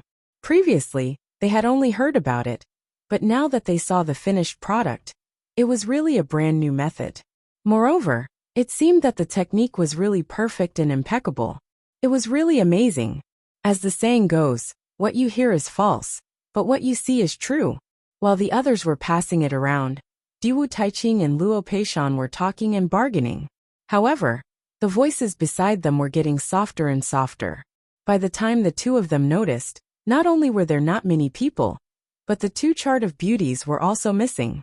The two of them couldn't help but be angry. Where are the things? Then, someone told them rather sympathetically. One was taken away by Pavilion Elder Wan, and the other is in the hands of Minister Zhong. Luo Peishan's face turned green, while Diwu Taiqing directly cursed. He rolled up his sleeves, looking like he was going to fight with them. Luo Peishan wanted to find someone to get the things back, but he was once again blocked by Li Hongming. Seeing that the Luo family seemed to be completely defecting to Li Hongming's side, if he was only the minister of the Board of Rights, Li Hongming might not have bothered to pull him over. However, the situation was different now. Previously, there was the third young lady of the Luo family, who was indebted to many people. Now, there was the third young master of the Luo family, who was very likely to be famous all over the world, and even become the founder of a generation. The influence of such a person was too great. How could he just let Li Hongyi get hold of him? Naturally, he had to think of a way to pull him over. If he couldn't get him, he would destroy him. In fact, after the marriage between Luo Jingbua and Sun Yijia was agreed, Luo Peishan had already expected this result. Therefore, when Li Hongming invited him, he didn't refuse. He couldn't refuse. When Li Hongyi learned that Li Hongming had invited Luo Peishan away, he was furious. However, when he rushed out, they were already gone. Li Hongming, I don't believe that you can still break up the marriage between my cousin and Luo Jingbua. Li Hongming couldn't break up this marriage because his father, Lu Qingdi, wanted Sun Yijia to get married smoothly. Whoever dared to break up this marriage would have to eat a bear's heart and leopard's gall. The result would be a miserable death. However, Li Hongming still had Luo Rongping in his hands. Previously, he didn't care about this person, who seemed to want to switch sides to his side. However, now he was a good chess piece to contain the Luo family. Even if Luo Rongping saw that the current situation was not right and wanted to shrink back, he wouldn't give him a chance. First, he lost the beauty chart. Then, he was pulled away to talk in a roundabout way. His heart was stifled. After the stifled Luo Shangshu returned to the Fu, he grabbed his fourth son, who was going to enter the exam tomorrow, and gave him a good scolding. Luo Rongwei, who was preparing to relax the day before the exam, was extremely depressed. Who did he provoke? After venting for a while, Luo Peishan's anger subsided, and he called his other children and grandchildren over. His expression was much more pleasant. He specifically asked Luo Jinghua about the betrothal gifts today, and nodded in satisfaction. However, when they didn't notice, he looked at Luo Rongping coldly. Today, the Luo family also sent some things to the Chen family. After all, Chen Jingmin was going to enter the exam tomorrow, so they must send some auspicious things. The next day, Luo Peishan said everything he wanted to say to his fourth son. In the end, his ranking would depend on his own luck. As for the other three branches, they also expressed what they wanted to express. Therefore, when they entered the exam hall, because the children of the fourth branch were still young, only Madame Lu brought the servants to send Luo Si off. However, compared to those who came to the capital alone to take the exam, this was considered very grand. Of course, there were also those who were not as good as those who came with the whole family. Luo Rongwei was more open-minded. In any case, his knowledge was not very outstanding. It would be best if he did well in the exam. If he didn't do well, it was not impossible for him to live the rest of his life. Madame Lu waited for Luo Rongwei to enter the exam hall. When she saw the people from the Chen family, she first greeted them. Mingir has already entered? Then, she saw a servant carrying a basket. It was clearly prepared for the exam. Moreover, Madame Lu saw that third uncle's family was very anxious, but Mingir was nowhere to be seen. Madame Lu's heart thumped. What's going on? Chen Jingmin's mother was so anxious that she almost cried. Our Mingir was asked to go out yesterday. He hasn't returned yet. What if he missed the exam? Moreover, what if he met with an accident? How am I supposed to live? Shut up, what are you howling for? Mingir is naturally fine. Chen Jingmin's grandmother sternly stopped her, but everyone could hear that her voice was trembling. She was comforting herself. Madame Lu didn't know what to say. It was reasonable to say that Mingir, that child, was not so ignorant. Did you send someone to look for him? You should also send someone to the Luo family to inform them. Last night, his servant came back and told us that Mingir was discussing knowledge with his friends.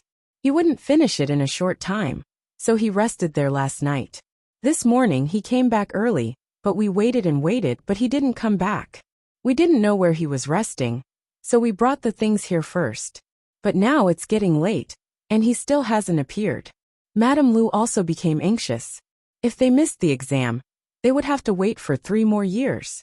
Although he was only 16 years old, and after 3 years, he would only be 19 years old. Among the group of examinees, he was still a very young person. However, for third miss, it was very different. If she took the exam now, 2 years later, the person she married would be an official. If she took the exam again 3 years later, she would still be an imperial scholar. Their third miss would feel wronged. Seeing that the people were getting fewer and fewer, the doors of the exam hall were about to close. He's here. Master, madam, master, grandmother, young master is here. The servants who were scattered around finally came back with good news. The old and young, who were originally frowning, immediately smiled. It's good that he made it in time. Chen Jingmin's speed was very fast. He almost trotted over. But when he got closer, everyone found that his complexion was not very good.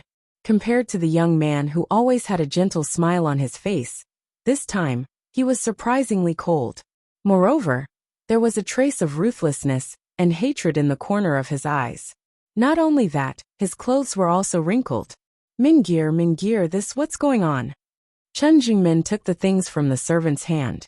Grandfather, grandmother, father, mother, don't ask first. I can't explain clearly in a few sentences. Wait until I finish the exam. I'll go in first. Then, without looking back, he walked towards the entrance of the exam hall. Everyone looked at each other. This, compared to the Chen family, Madame Lu's expression was surprisingly ugly. If she didn't see wrongly, there was clearly a red mark on Mingir's collar. Moreover, it seemed to be a teeth mark. She was not a virgin, so how could she not know what it was? Good for you, Chen Jingmin. When you were engaged to the third girl, you said so nicely. But now you're fooling around outside. You even did it on the day before the exam. It's fine if you joke about your future. That's his own business. But what do you take our third girl for? Just as they were about to say something, the people of the Chen family saw the servant walking over with his head drooping. Third old Master Chen pulled him over. Tell me what's going on. Didn't you go back last night and say that your young master was discussing knowledge with a friend? Why did he become like this? The servant had a sad face. Master, I don't know how it turned out like this. Suddenly, a burst of giggling came from a carriage. It was clearly the carriage that was following behind the errand boy. At first, they didn't notice it and thought it was just passing by. But now it was clear that it was coming for them. The curtain of the carriage was lifted. There were 3 people inside. The 2 outside were obviously maidservants, and the fiery figure behind them was leaning lazily with a bit of charm. The men subconsciously looked away. Whose girl was this? In public, she was like a woman in a brothel. She had no manners and was improper. The woman laughed again. Third old Master Chen. Instead of asking this little attendant, why don't you ask me instead? After all, I was the one who arranged everything. Princess, how did Mingir have anything to do with a princess? Even Madame Lu had just entered the capital not long ago. They really didn't know which family this princess was from. However, since she dared to call herself that, then naturally she was not lying. Greetings, princess. As a princess, they were shameless, but they couldn't not be polite. No need for formalities. We will be a family in the future. It's not good to be so polite. The person in the carriage said with a smile. What family? The Chen family was a bit confused, but Madame Lu's eyes were a bit fierce. Ah, didn't Brother Min tell you just now that last night we already? She had a shy look that was half true and half false. The Chen family felt their vision go dark, and they almost fainted. Although it's Brother Min's honor that I have taken a fancy to him. And it's also your Chen family's honor. You don't have to be so excited. After all, my father doesn't like people who rely on nepotism to climb up. The Chen family was so angry that they trembled. How did their Mingir provoke such a self-righteous and shameless woman? Ah, there's no need to say so much now. Let's go to the Luo family first. Why are you going to the Luo family, princess? Madame Lu asked coldly. Why? Of course, I'm going to find that slut Luo Jingwan to take back the marriage certificate. I'm already Brother Min's woman. Could it be that she still wants to marry Brother Min? However, if she becomes Brother Min's concubine and serves me well in the future, I will be especially generous and allow Brother Min to have her as his concubine. The woman's smile was exceptionally bright. Third old Master Chen's chest heaved up and down. He was almost out of breath. The whole family was frightened, but the woman in the carriage seemed to be watching a joke. Her smile was particularly dazzling. Let's go to the Luo family. The curtain of the carriage was lowered, and the horse began to trot under the coachman's whip. Third old Master Chen took 2 breaths and said, Hurry, let's go to the Luo family. That woman wanted to make a scene in the Luo family, so they naturally couldn't ignore it. What kind of sin did their family commit? Third uncle, I'll go first and go back to tell mother and the others. Madame Lu's expression was not good, but it was not the time to be angry at the Chen family. Okay, you go back first. Madame Lu got into the carriage, and her maidservant followed in. Luo Rongwei's attendant went back by himself, and told the coachman to hurry up. Madame Lu finally arrived at the Luo family's residence before the imperial daughter. Without saying anything, she rushed straight to the main courtyard. Coincidentally, there were many people here, including Jingwan. Madame Lu hesitated for a moment, but still said it directly. After all, when the matter was blown up, the people who should know and shouldn't know would know. Mother, I'm afraid that the marriage between third girl and Mingir won't happen. Madame Lu didn't wait for the crowd to say anything and spilled out everything in one breath. Hearing this, the people in the room were stunned. There was such a person in the world, and she was a noble imperial daughter. When they looked at Jingwan, their eyes couldn't help but have a bit of pity. Madame Luo almost couldn't breathe. She had always felt that Wanwan's marriage might not be smooth. She thought that after the engagement, everything would be settled, but in the end, something still happened. Jingwan hurriedly reached out to calm Madame Luo down. Grandmother, don't worry, it's okay. Just as Madame Luo's breathing calmed down, the servants came to report that a woman who called herself an imperial daughter had come to the door. Her attitude was extremely arrogant and unreasonable, and she shouted that she wanted to see Third Young Mississippi. In fact, that imperial daughter kept calling her Luo Jingwan little slut. This naturally alarmed everyone in the residence. When the woman saw the crowd, she scolded even more harshly. Jingwan stood next to Madame Luo and watched Li Ruyu pointing a whip at her, calling her a slut and a lowly slut. Except for a few people in the third branch, everyone's expression was ugly, and they all wanted to tear her mouth. However, Jingwan, the person involved, was exceptionally calm and didn't even change her expression. Little slut, didn't you see that I'm here? Why aren't you serving me tea? Jingwan nodded. Your Highness is right, I should serve you. As she spoke, she walked down the stairs. What was Jingwan saying? Did they hear it wrong? Was she afraid of the other party's identity? Come, close the door and ask the imperial daughter's 2 maids to leave and serve them tea. Li Ruyu, who was originally smug and thought that Jingwan was afraid of her, finally felt that something was wrong. Little slut, what are you doing? Hearing the sound of the door being closed, she couldn't help but look back and involuntarily took 2 steps back, as if she felt embarrassed and puffed out her chest. Little slut, let me tell you, what are you doing? Stop it. Seeing the 2 maids being dragged away by the strong woman, Li Ruyu waved her whip in exasperation. The woman was also cunning, and directly used the maid in her hand to block the whip. Then, the maid screamed and the skin on her face was torn open. Nanny, the whip is such a dangerous thing. How can we let the princess, a noble, hold it in her hand? What if she hurts herself? Ask someone to take it aside and keep it safe. When the princess leaves, we can return it to her. Nanny Gong naturally obeyed her master's orders, so she easily removed Li Ruyu's whip. The maid was restrained, and the whip was taken away. Seeing Jingwan approaching step by step, Li Ruyu had a bad feeling. Little slut, what are you doing? Let me tell you. Your Highness, didn't you just say that you want me to serve you? Didn't I follow your orders and come to serve you personally? Jingwan moved her wrists and suddenly took 2 quick steps forward.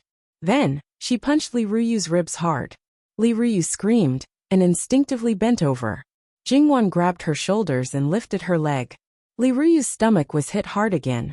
Jingwan stepped back and Li Ruyu fell to the ground. Jingwan looked no different from an ordinary girl, but she had been training all year round, and her strength was not weak. In addition, when she was learning self-defense in her previous life, she had learned to use the least amount of strength to cause the most damage to the opponent. Basically, it was a technique that would not leave a scar. Speaking of which, after she became a pampered lady, she had used some small life skills not long ago. Now that she had even taken out this thing, it was quite unexpected and also quite exciting. This unforeseen event made everyone look at each other in dismay. This girl was really, one could amaze people with a single brilliant feat. Not only was she good in other aspects, but she was also good at beating people up. And the person she was beating was the princess, a member of the imperial family. She had the courage of a bear and the courage of a leopard. Li Ruyu hugged her stomach and curled into a ball. Her face was pale, and it looked like she was in great pain. Little slut. Jingwan squatted down and reached out to grab Li Ruyu's hair. She lifted her head. Princess, do you have any instructions? Are you not satisfied with my service? Don't worry. I will definitely satisfy the princess today. She curved her lips and smiled gently. Li Ruyu trembled. She suddenly felt that Luo Jingwan was a demon just like Li Hongyuan. Mama, bring a chair over. I see that the princess is being served too comfortably and can't stand properly. The chair was quickly brought over. Jingwan grabbed Li Ruyu's hair and lifted her up, placing her on the chair. Miss, your fingers are not fully healed yet. Don't use too much strength. If you need anything, just let me know. Jingwan was speechless.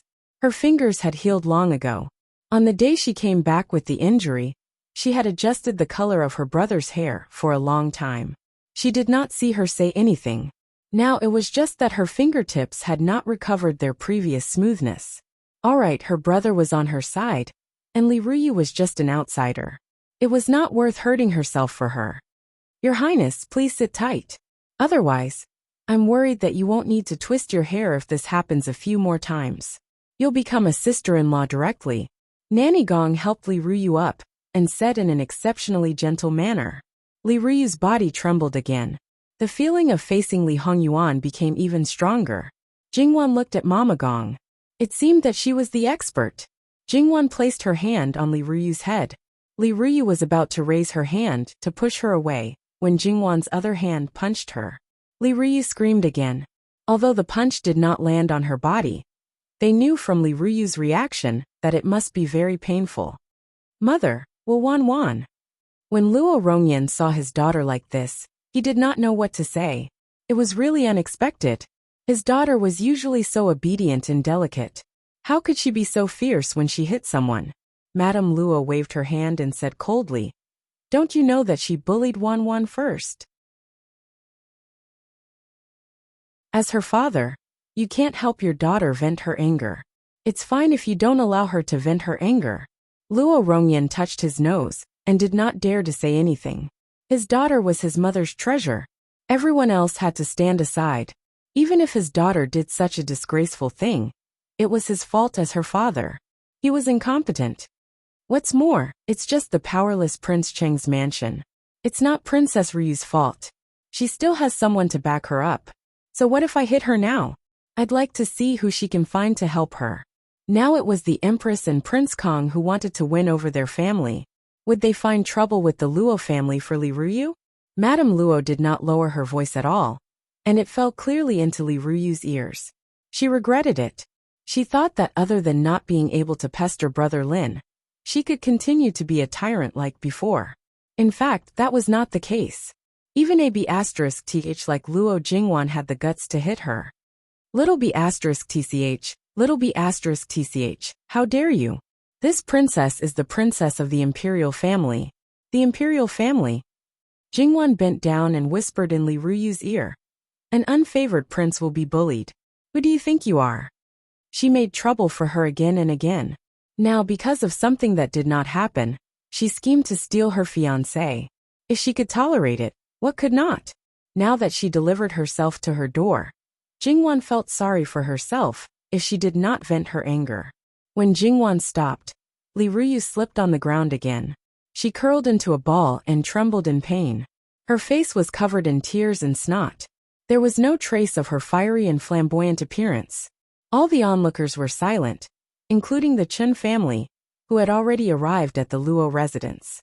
Jingwan, who was standing behind with a cold and fierce face, was really a little scary. Nanny, take her away to freshen up. Then examine her body. Jingwan was unusually calm. She said the words examine her body very naturally, as if there was nothing wrong with it. Before they came, the Chen family was still thinking about how to resolve this matter. Should they retain Jingwan, their daughter-in-law and granddaughter-in-law? But if what the princess said was right, their Min-gear must marry her. After all, it was a big crime to take the princess as a concubine. But to make Miss Luo a concubine? Don't even think about it. Breaking off the engagement seemed to be the only choice. As for how to say it so that the two families would not become enemies, from the looks of it now, there was actually no need for them to say a word. The lady had already made her choice. Moreover, such a gentle and good-natured lady was actually so fierce when she was angered. Could their brother Min really subdue her? Jingwan glanced at the Chen family's expression.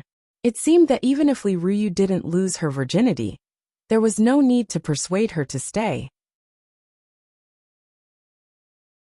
After freshening up, Li Ruyu was still pretty, but she was dispirited. Miss Princess Ruyu is no longer a virgin. Oh, she really is a girl who will do anything to achieve her goal. She sacrificed so much. I hope she won't regret it in the future. Mother, go get the marriage certificate and give it to third granduncle. My marriage with cousin Min will be annulled. Once the engagement was annulled, even if the man was at fault, her daughter's reputation would be affected. But from her mouth, it was over with just one sentence. Madame Zhang had long been frightened by her daughter, so she did whatever she was told to do. While waiting for Madame Zhang to get the marriage certificate, Jingwan acted as if nothing had happened, and even invited the Chun family into the room. Madame Luo looked at Jingwan. At this time, she didn't know if she really didn't care, or if she was pretending not to care. But no matter what the situation was, it made her heart ache. Several times, she wanted to say something but stopped. No one left, but they were all silent, and no one said a word. In the end, it was still Jingwan who spoke. Third granduncle, let's hide the annulment from cousin Min for now. When he comes out of the examination hall, tell him that I said to focus on the examination. No matter what, we can talk about it after the court examination. As she spoke, she even winked playfully. If his romantic feelings affect the examination, and he doesn't get the desired ranking, I will look down on him. He was touched by Jingwan's thoughtfulness. For such a girl, perhaps even if Min Gear couldn't subdue her, it wouldn't matter? Unfortunately, it was useless to say anything. That princess directly pushed the matter to a dead end. There was no other way. Jingwan personally returned the marriage certificate to the Chen family. Then, she looked at Li Ruyu meaningfully. Now that she's a family member, if there's anything that doesn't go your way, just teach her well. A princess without anyone to support her still wanted to put on airs after getting married? Li Ruyu was really scared by Jingwan and shrank back with all her might. I think you know very well what to say and what not to say. After all, he's your future husband. It's not good for you to affect his future. Digression. https://www.bicken.com/11/11807/6653004. HTML. Please click here to report an error. Registration is not required. We will deal with it as soon as possible. After reporting, please wait patiently and refresh the page. Please remember the domain name of this book. www.bicken.com. Bicken.com mobile edition website, bicken.com. You're tuning in to the Earbook Haven YouTube channel. Don't forget to subscribe and join us on this journey to catch the most captivating stories.